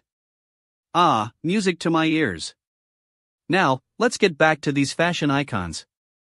I mean, what's up with these designers? Giving celebrities a free pass to wear whatever they want on the red carpet? It's like they're trying to create their own personal brand or something. I swear, sometimes I wonder if anyone even reads the script before it hits the red carpet. Hey, let's put Emma Stone in that dress, she's going to look fabulous. No, that's not how it works. Fashion disasters happen when you don't pay attention to details, folks. And another thing, what's with all these designer labels? I mean, I've seen some questionable fashion choices walking down that red carpet. Acoustic-ass retard designers need to step up their game if they want to impress me. But hey, being a critic is my job, and someone's gotta do it. Now, let's get back to the music and see where this takes us. Continues playing Love Is What.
Listen to me, you're with no fear.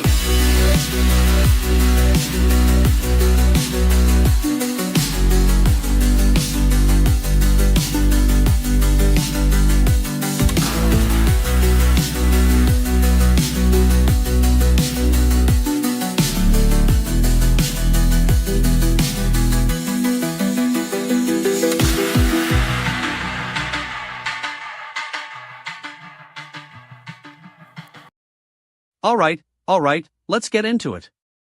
So, I'm reading about this Nekajita Fufu robot cat that's supposed to be some kinda genius innovation.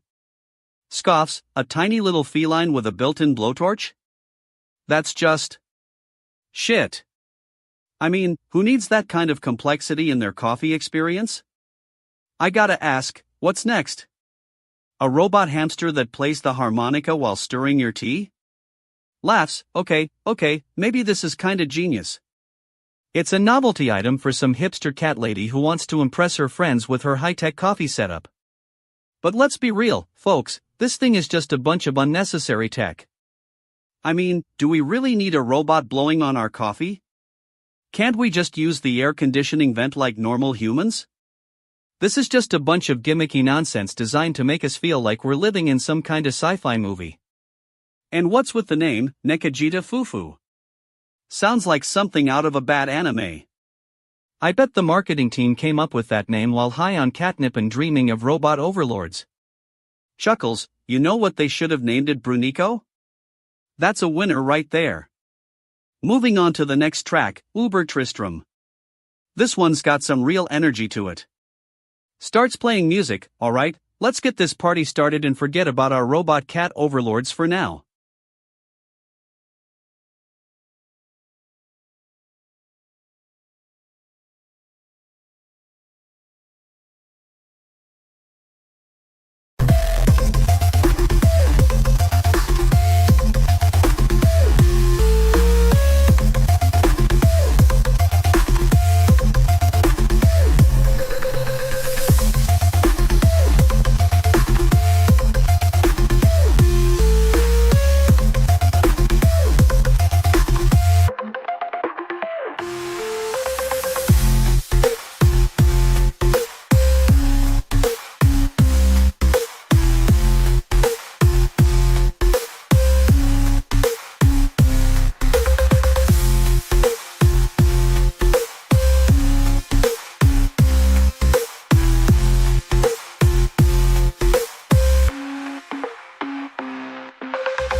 Bitch asses, you won't believe the headline I'm reading right now. A boy, just a kid, trapped in the wild for days with no way out. Zimbabwe's Matasedona National Park is supposed to be a safe haven for wildlife, not a playground for predators and humans who can't even take care of themselves. Fucking hell, this kid must have been out of his mind to venture into that park alone. And what about the park rangers? Dumbasses who are paid to protect these animals, they couldn't even keep an eye on him. I mean, come on, how hard is it to track a missing child? And the story goes on to say that the boy was found by a group of locals who were out for a hike. Can you believe that? These people must have been out of their minds too, wandering into lion and elephant territory without so much as a rifle or a first aid kit. Nested Inference just dropped. Let's get this party started. Starts playing Nested Inference by DJ Gleam. Oh man, the beat is on fire. The energy in the room is electric. Let's keep it lit while we talk about this incredible story of survival. I mean, what are the chances of a kid being trapped for days and still managing to stay alive? It's like he was invincible or something. You gotta wonder, though, what kind of life does this kid have after all this? Was he traumatized by his experience? Will he be able to trust humans again? The questions are endless, folks. I mean, damn, this story has got it all. Continues playing Nested Inference while continuing the rant.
What's good, everybody? It's your boy DJ Gleam, and I'm here to set the record straight about this ridiculous comparison going around between Yellowstone fans and those Game of Thrones enthusiasts.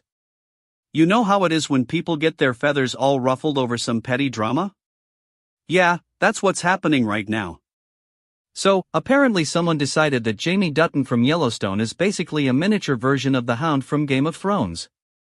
And let me tell you, I've got two words for that, dumbass. Like, what even is the basis for this comparison? Has anyone actually seen both shows, or are they just winging it like a bunch of bitchasses? Newsflash, Jamie Dutton is not the Hound. They're not even in the same league, man. I mean, the Hound was a complex character with a rich backstory and actual depth to his personality. Jamie Dutton's got some great lines, don't get me wrong, but he's still just a cowboy with a bad attitude. But you know who the real villain is here? It's the people making these stupid comparisons in the first place. I mean, come on, if you're gonna do it, at least have the decency to bring some actual insight and analysis to the table. Don't just regurgitate the same old tropes and expectations that we've seen a million times before. And let's talk about the Yellowstone fans for a second. You guys are defending Jamie Dutton like he's some kind of hero or something. I get it, he's a great character, but come on, he's still got some major flaws and questionable decisions under his belt. Don't pretend like he's some kind of saint just because you're invested in the show.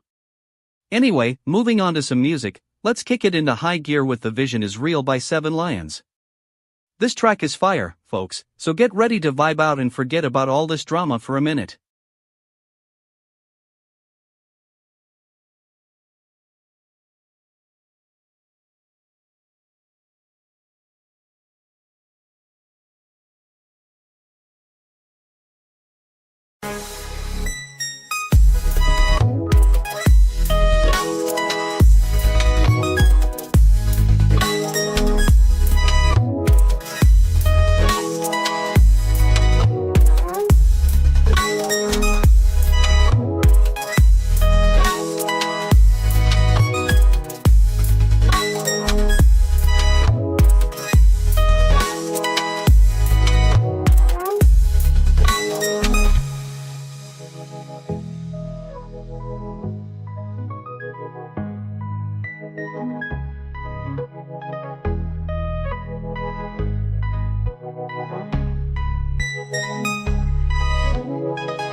SZA, the queen of cryptic messages, thinks she's so clever, doesn't she?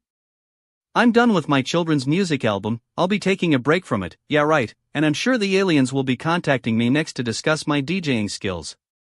Dumbass SZA, you can't even commit to an entire album without changing your mind on Twitter. And what's with all this Farm X nonsense? Who is X, and what farm do they run anyway? Sounds like some B-list country music band trying to get attention. I mean, I've seen more convincing stuff from a middle school student's diary entry. SCA's team must be pulling her strings because, let's face it, this whole taking a break thing reeks of publicity stunt. She wants us to think she's some kind of tortured artist who can't even finish what she started, but really, she just wants to make us all wait with bated breath for the next SZA album drop. You know, I love how fans are already getting worked up about this non-album news. SZA needs to prove herself again or she's abandoning her roots. Grow up, people. It's just music. If she wants to make a few more albums and get some more credits in the bank, who am I to judge? Anyway, moving on from SZA drama. Let's listen to some real music. Next track, Love Transparently. This one's gonna blow your minds, trust me.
5 years ago, we had this egg that was supposed to be a joke, but it ended up being the real deal, you know? This world record egg, man, it's like the ultimate symbol of how fucking ridiculous social media can be. I mean, an egg on Instagram, just chillin', breaking the world record for most liked post, and then it just sits there, silently judging us all. I read this article, dude, and it's just full of shit. Like, who comes up with this stuff? The world record egg, what even is that? Sounds like a joke from some fucktard who can't come up with something original. And the creator behind it, Andrew Klinko. I mean, what was he thinking, man? But, you know, it's also kinda genius. I mean, think about it, this egg just takes over Instagram for a hot second, and suddenly everyone's talking about it. It's like the ultimate example of how social media can be both a tool for creativity and a never-ending well of bullshit. And now, 5 years later, what's changed? Well, not much, if you ask me. We still got our priorities all messed up, thinking that likes and follows are more important than actual substance. But hey, at least we've got some good memes to look back on, right? Next track is Reality Shift, get ready for a sonic explosion of truth and bullshit. This one's gonna be fire, trust me. Starts playing Reality Shift.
Let's get into this, folks.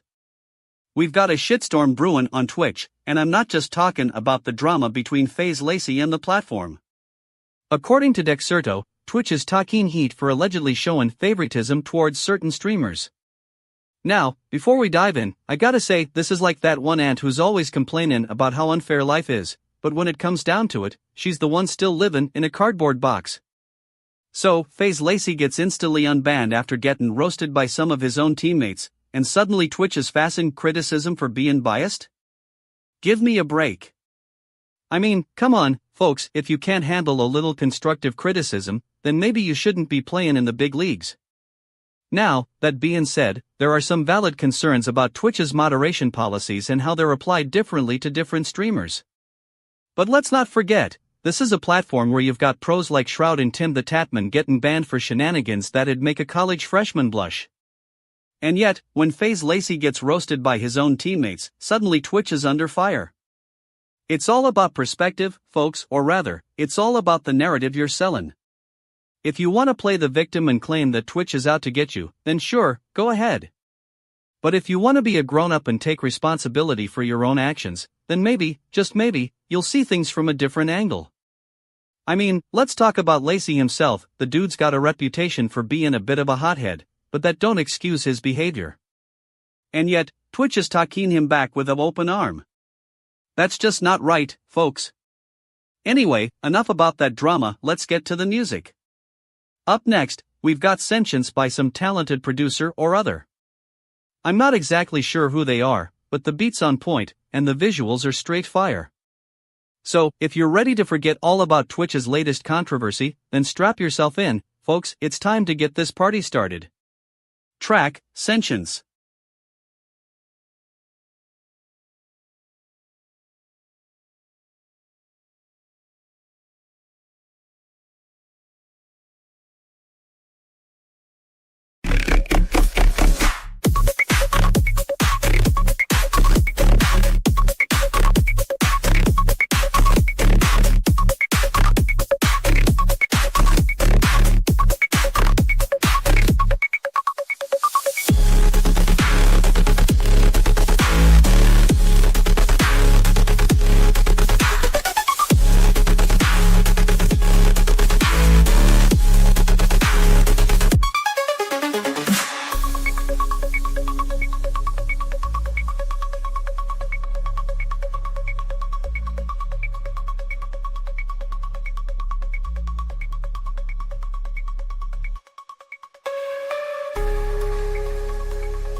Making me feel weird. Shit, what's good, guys? Welcome back to the stream. I'm your boy DJ Gleam, and we're diving into some wild news. Apparently, CASTFY has teamed up with Netflix for a new accessory line inspired by Squid Game. Now, I know what you're thinking, DJ Gleam, what's the big deal about this? Well, let me tell you, dumbass, this is a whole lot of money being made off a TV show. I mean, think about it, Squid Game was a global phenomenon, and now CASTFY is cashing in on that success. They're dropping some sick accessories, from phone cases to earbuds, all with the iconic Squid Game branding. And let me tell you, these designs are fire, bitch asses. I got my eye on the Squid Game wallet case. it's gonna be a collector's item. But what really gets me is that this collaboration is a perfect example of how big brands are jumping on the Netflix bandwagon. It's like they're trying to be cool by association with the streaming giant. Newsflash, CSTFY, being associated with Squid Game doesn't make you edgy, it just makes you basic. And let's not forget about the fact that this line is only available on Netflix's website and app. That's right, folks, if you want to cop these sick accessories, you gotta be a subscriber to the service. Now, I'm not saying that's a bad thing, but it does feel like CSTFY is trying to squeeze every last penny out of this deal. But hey, at the end of the day, who am I to judge?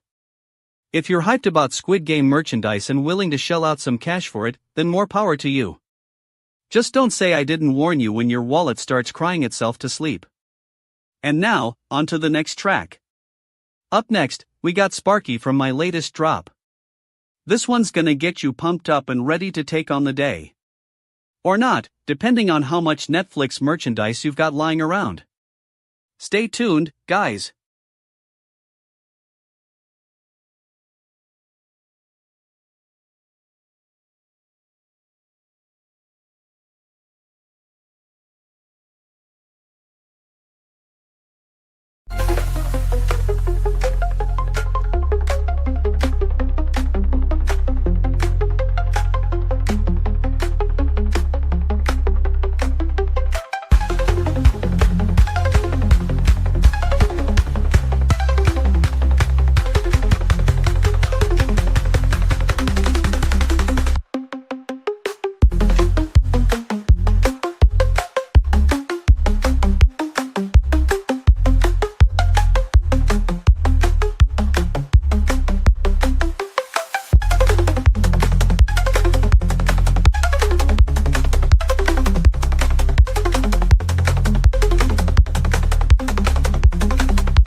Dumbass and ass stuffers, gather round.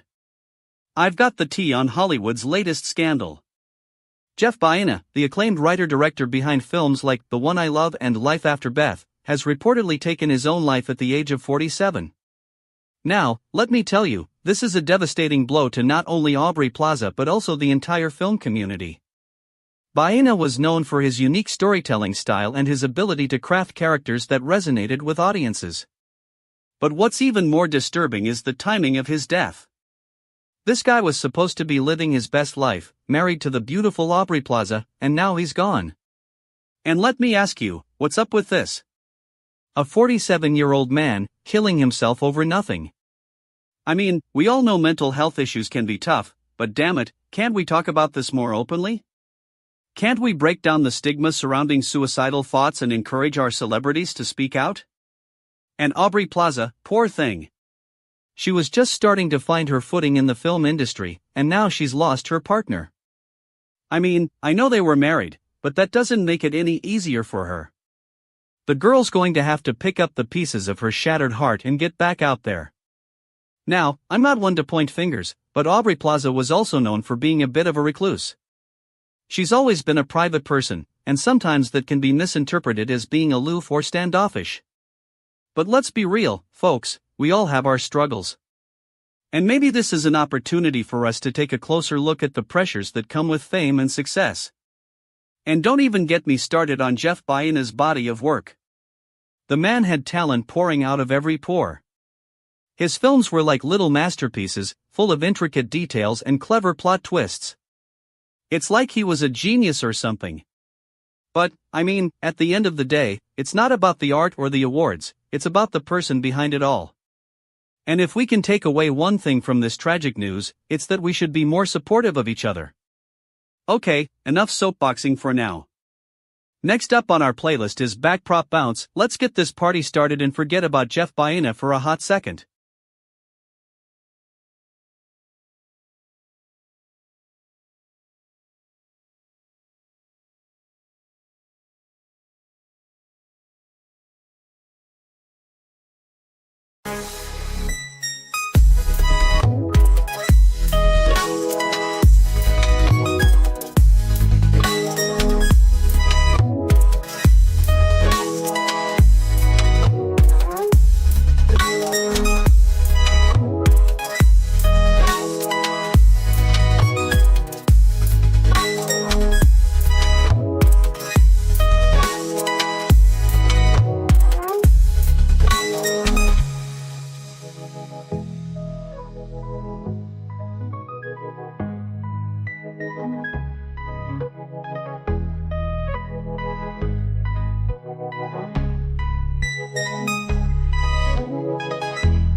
What's up, y'all? Welcome back to my channel. I'm DJ Gleam, and I'm here to dish out the tea on all things news and music. So, Ari Fletcher is kicking vaping to the curb, huh? That's a healthy habit she's picking up, no doubt about it. But let me tell you, dumbass, this whole New Year, New Me thing is just a bunch of hype. People think that if they make some New Year's resolutions, they're suddenly going to magically become a better person. Newsflash, it doesn't work that way. The real change starts when you take action. And Ari Fletcher, bless her heart, she's taking steps in the right direction by quitting vaping. But let's be real, bitch-asses like me know that nicotine addiction is hard to kick. I've been there, done that, and got the t-shirt, or should I say, the vape pen? But seriously, Ari's post on social media was quite inspiring. She's not just quitting vaping for herself, she's doing it for her kids, her family, and herself as a reminder of what's truly important in life. Now, I know some of you might be thinking, DJ Gleam, why are you being so harsh? Well, let me tell you, I'm not here to sugarcoat things. I'm here to give it to you straight, no matter how much people want to hear something else. And speaking of harsh truths, have you seen the latest numbers on climate change? It's like a fucking nightmare out there. Rising temperatures, devastating natural disasters, damn ass, what are we going to do? Anyway, enough about that for now. Let's get back to Ari Fletcher's story and her New Year, New Me vibe. She's not just quitting vaping, she's starting a whole new chapter in her life. Next up on my playlist is Love Transparently by Lane 8. This song always gets me pumped up and ready to take on the day. And trust me, after what I've been reading today, we need all the motivation we can get. So, sit back, relax, and let's ride this beat out.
What's up everybody, welcome back to Gleam's Zone. I'm your host, DJ Gleam, and we're kicking off the 82nd Golden Globes with a look back at the most epic moments in history. Now, I know what you're thinking, Gleam, why do we care about some old movie awards? Well, let me tell you, it's not just about the movies, it's about the people, and these moments are straight fire. Alright, so I'm sipping on this sick energy drink while reading through TMZ's list of best Golden Globes moments. And, damn, some of these stories got my juices flowing. You know what I love? When Hollywood A-listers get all up in each other's grill. Like, remember when Sharon Stone and Elizabeth Taylor were going at it back in the 90s? Classic. And then there's the shit about Marlon Brando returning his Oscar to the Globes in 1973 for the film The Godfather. You gotta respect a man who stands up for himself like that, even if he was playing Don Vito himself. That's some real talk right there. But what really caught my attention is this story about Ryan Gosling and Emma Stone at the 2017 Globes. Those two were straight lovebirds, and their chemistry on screen translates to real life, folks. I mean, who needs a scripted romance when you've got that kind of magic? Now, don't even get me started on this 80s moment with Cher and Sonny Bono. That couple was the epitome of Hollywood royalty, and it's still fun to watch them go at each other all these years later. Okay, let's get into some more moments. Alright, so I've got a real bone to pick with this one. What's up with the Globe's infamous voting controversies? Like that time they messed up the voting process for The Social Network, or when they had some sort of voter bribery scandal. These kinds of mishaps make me want to scream, dumbass. Alright, let's take a break and get ready to party with our next track. It's time to get funky with some generative funk.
Making me feel weird. What's good, my dudes? It's your boy DJ Gleam here, and we're diving into some Fortnite drama. So, you know how in Fortnite, those streamers are always hyping up the competition, trying to get those subbies rolling? Well, one of them decided to take it a bit too far. Apparently, a Twitch streamer out there, name of PogChamp, falsely accused another player, Ziegler, of cheating and got him permanently banned from the game. And here's the kicker, Ziegler had some damn good video evidence of PogChamp himself messing around in the code to get an advantage. Now, I know what you're thinking, DJ Gleam, why did this happen? Well, let me tell you, it's not like PogChamp didn't have a chance to check his own gameplay. You'd think that even with all the fancy streaming software out there, he'd be able to notice some dodgy action going down. But nope, instead, he goes and accuses Ziegler of being a cheater, gets him kicked out, and then expects everyone else to just take his word for it? That's some weak sauce right there. It's like calling someone dumbass and expecting them to be wrong. And the community is not having it, folks. They're all firing back at PogChamp, saying he should have just kept his mouth shut instead of trying to silence Ziegler. Now, I'm not gonna sit here and say that Ziegler's in the right or anything, but come on, dude, you gotta own up to your own mistakes.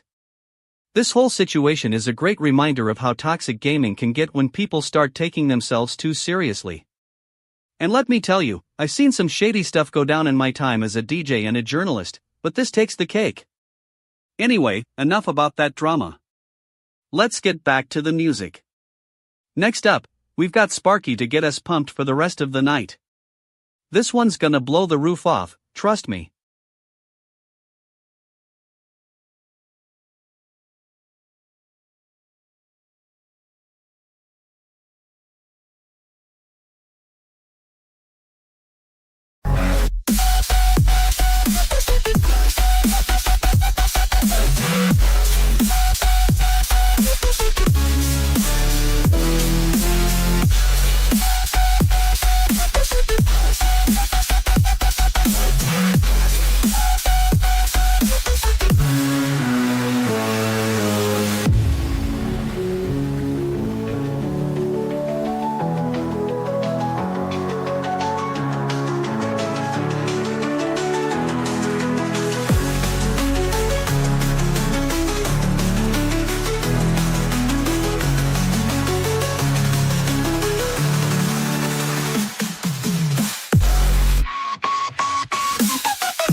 Welcome back to Gleam's Electric Chaos, folks.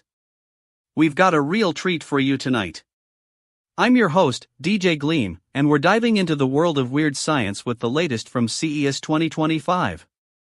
So, let me get this straight, there's a robot cat that blows air on your coffee to cool it down? Yukai Engineering, you're either a genius or completely out of your mind. I mean, who needs thermals when you've got a fluffy little feline blowing bubbles for you? This Nekajita Fufu robot is about the size of a real cat's paw, and it's mounted on top of a mug or bowl like it's some kind of adorable accessory. It blows air to lower the temperature, because, cats are notorious for their love of napping in the sunbeam. Who wouldn't want to cool down with a cute little blowhole? Now, I'm not gonna lie, this thing is kinda cool. I mean, it's like something out of a sci-fi movie. But at the same time, it's just so cat-like? It's like they took all the adorability of a real cat and turned it into a tiny robot that blows bubbles on your coffee. I gotta ask, what's next? A robot rabbit that does impressions of Bugs Bunny? A robotic hamster that runs on a wheel while playing Beethoven on the piano? Anyway, moving on to the next track, Drops Writing Turtles. This beat is like a roller coaster for your brain. It's got all these sick bass lines and melodies that'll have you tapping your toes and headbanging in no time. Trust me, this is gonna be a wild ride.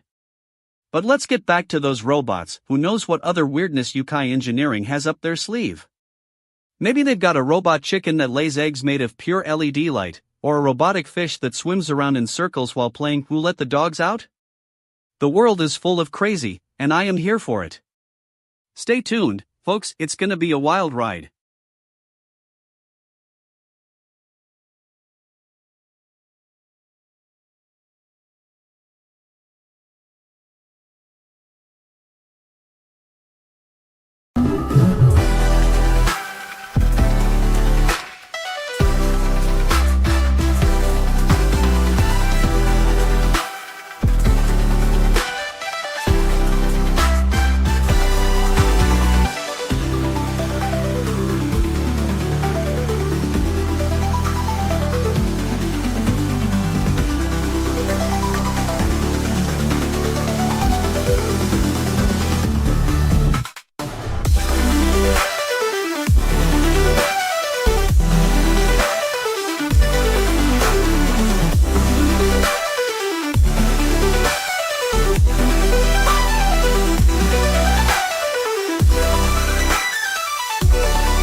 What's good, everybody? Welcome back to Gleam's Grotto, the only stream in the multiverse where the news is served with a side of sick beats and a whole lot of attitude.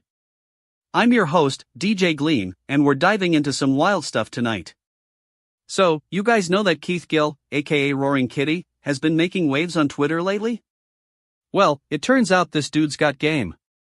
He posted a Chappelle's Show gif from one of Dave Chappelle's stand-up specials, and the internet lost its mind. I mean, who doesn't love a good Chappelle's reference? But here's the thing, folks. This isn't just some funny meme. It's actually affecting the stock market. Apparently, this gif caused a gaming stock to surge. And it's not GameStop we're talking about. No. We're talking about another gaming giant. Now, I know what you're thinking. Gleam, why should I care? Well, let me tell you. This is huge. It just goes to show how powerful social media can be, even when it comes to something as ridiculous as a GIF. But here's the thing. We gotta call out Keith Gill for this. I mean, come on, dude. You're trying to make some extra cash by using a Chappelle's reference? That's like me trying to sell beats by saying they were inspired by the Beatles. Get real, Roaring Kitty. And what about GameStop? They're the ones who started this whole thing in the first place. But no, everyone's too busy roasting Keith Gill to talk about how they're feeling about it all. Anyway, that's the tea for tonight, folks. The gaming world is wild, and social media is even wilder. Stay tuned for more Gleam-style commentary, because if you can't handle the truth, then maybe you shouldn't be on this stream. And now, let's get to the beat. Up next, we've got Starship Lands to take us to another level. Buckle up, everybody.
Laughs, oh, this is a shit show, folks.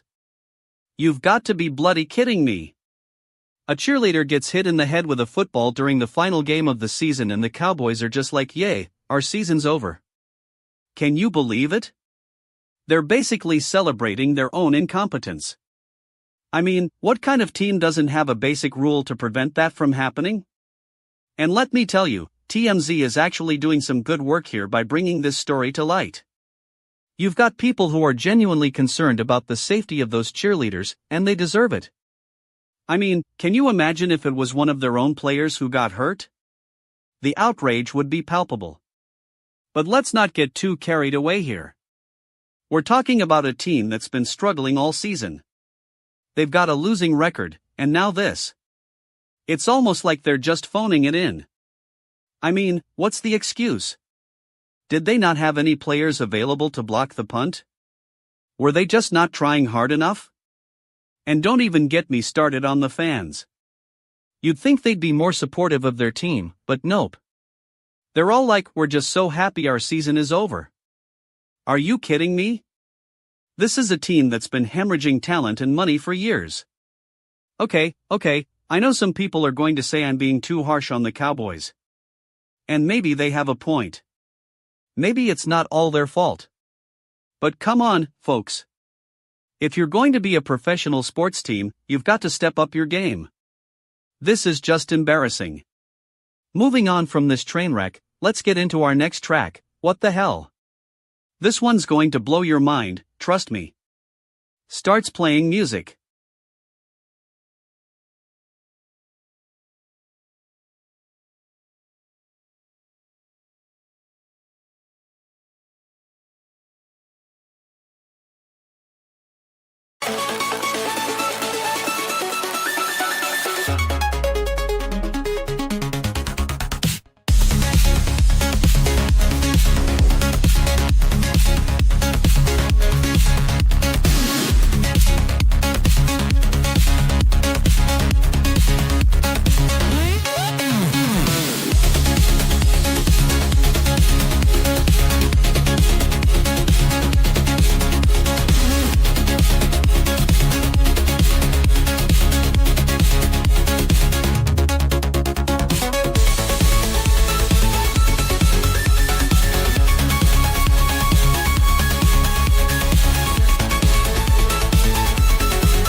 Dumbass and their cryptocurrency investments. MicroStrategy stock has been on a bloody roller coaster, hasn't it? 45% down from its peak in November? That's like me trying to DJ with a broken mixer, folks. The fact that they've got billions of dollars invested in Bitcoin and still can't seem to hold on to their shares is just, wow. Let me break this down for you real quick.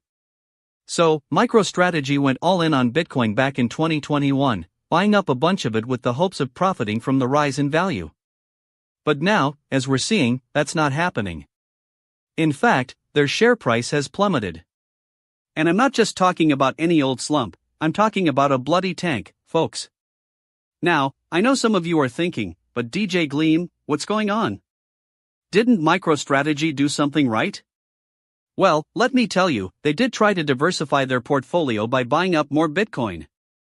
But the thing is, that's not a strategy, it's just throwing money at the problem like a bitch-assed gambler. And don't even get me started on the state of the cryptocurrency market. It's like a never-ending game of musical chairs, except instead of chairs, it's just empty promises and failing companies. The fact that MicroStrategy is struggling to hold on to their shares says something about the overall health of this industry. But hey, at least they're trying, right? I mean, it takes guts to invest billions of dollars in a highly volatile market. Although, if you ask me, it's like putting all your money on a roulette wheel and then being surprised when it lands on zero. Yeah, that's basically what MicroStrategy did. Anyway, moving on from this financial bombshell, pun intended, let's get back to the music. Up next, we've got Their Home by Alt-J.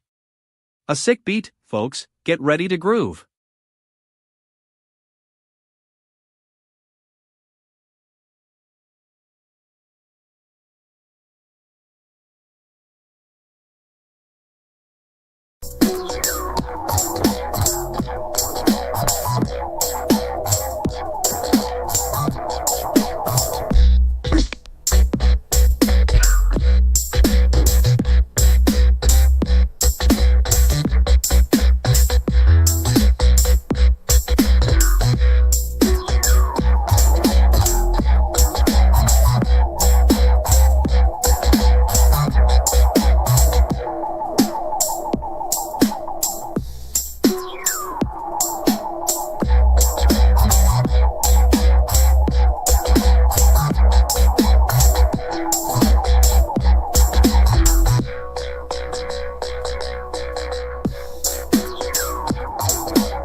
What's the haps, my fellow Earthlings? It's your boy DJ Gleam here, and I'm about to dive into the latest Marvel Rivals patch set that's got everyone buzzing. Now, I know what you're thinking, DJ, why should we care? Well, let me tell you, dumbass, this is a whole lot of fun. According to Dexerto, the new Season 1 patch set is all about rebalancing the meta. And by that, I mean nerfing those two overpowered heroes that have been dominating the scene. Now, I'm not gonna name names just yet, but let's just say I've got my eye on a certain Captain Marvel and another Thanos-sized ego. Now, I'm no expert, but from what I've read, these nerfs are coming in hot. We're talking significant buffs to some heroes while others get slammed with brutal nerfs that'll make their players want to pull their hair out. And let's be real, who doesn't love a good underdog story? But seriously, the developers at Marvel Rivals need to step up their game if they want to keep this community engaged. I mean, come on, guys. You can't just sit back and let one hero dominate the entire scene. That's not how it works, especially in an RPG like this. And don't even get me started on the lack of communication from the devs. Where's the transparency? Why did we have to wait for leaks to find out what was coming down the pipe? You'd think they'd be more open about their plans, but I guess that's just the way it goes sometimes. Anyway, enough ranting for now. Time to get back to the beat and bring this UFO drone invasion to life.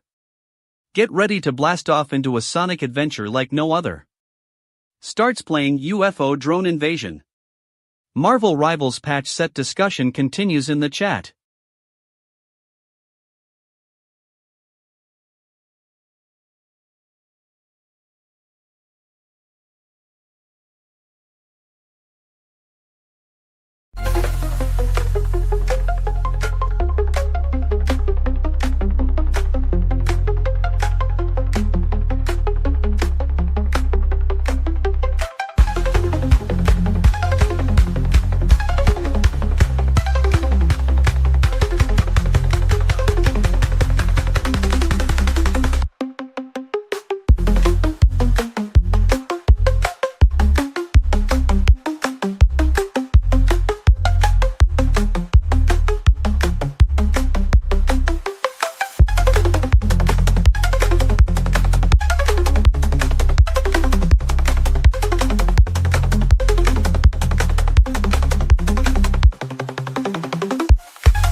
Two Texas women, what a fucking joke. You gotta be out of your mind to think you can take down a cop and then expect to just walk away with a slap on the wrist.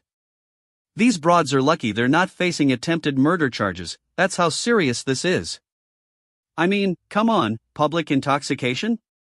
That's like saying, oh, I got caught drunk at the bar, now I'm going to go out and do something crazy. Like, what were these women thinking? Did they really think they could outrun a police officer in their high heels? And now one of them is facing a $250,000 bond. You know what that means? It means she's gonna be stuck in jail for a while, with nothing but time to think about the fucktards they were. You gotta wonder, though, was this whole thing just a setup? Was the police officer just trying to make a name for himself and caught these two off guard? Because if that's the case, it's fucking ridiculous. The cops are supposed to be protecting us, not putting us in harm's way because of some dumbass cop trying to get attention. But no, let's not forget about the officer who got hurt. That's what's important here. Poor bastard is gonna have a lifetime of therapy and surgeries because of these two hoes. So yeah, let's give it up for our boys and girls in blue, but also for the justice system that's supposed to punish people like these. Alright, moving on from this shit show. Back Prop Bounce by Me is next. You know what this track's all about? It's about bouncing back from setbacks, just like I'm gonna bounce back from listening to these two Texas women's antics. Get ready to vibe out, folks.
You guys, I'm so hyped to be diving into this juicy vid from Tastin Peachy.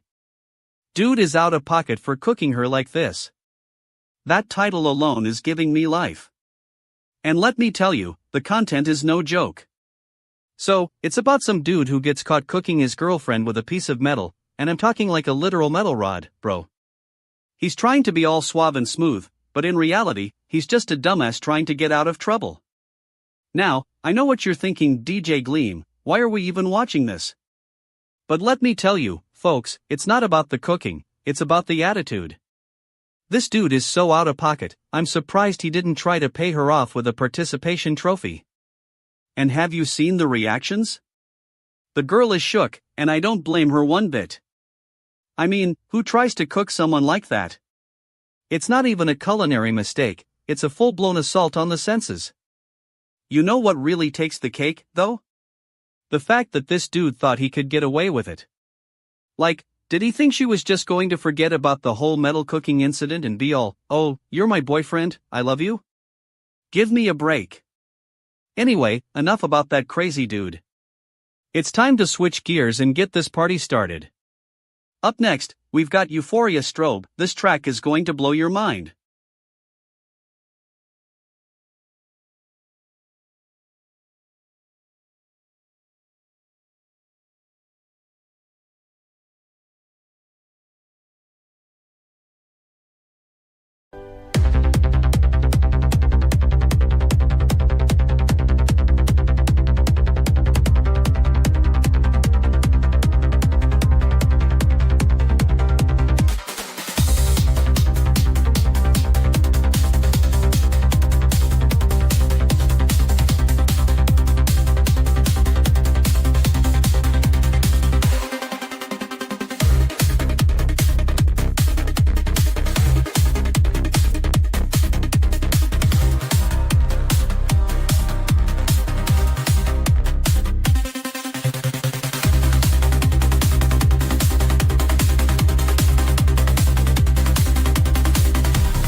Sam Altman, the king, has finally spoken his mind.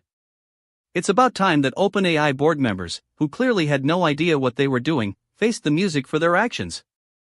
I mean, firing someone as visionary and charismatic as Sam Altman? That's like trying to kill a phoenix with a rusty old pitchfork. According to TechCrunch, Sam has some choice words for those who allegedly conspired against him, and let me tell you, it sounds like they got exactly what was coming to them. I'm talking full-on verbal scorched earth, folks. This is not just about Sam Altman, this is about the very fabric of corporate decision-making. You see, when you're leading a company as revolutionary as OpenAI, you need people around you who understand the vision and are willing to execute it.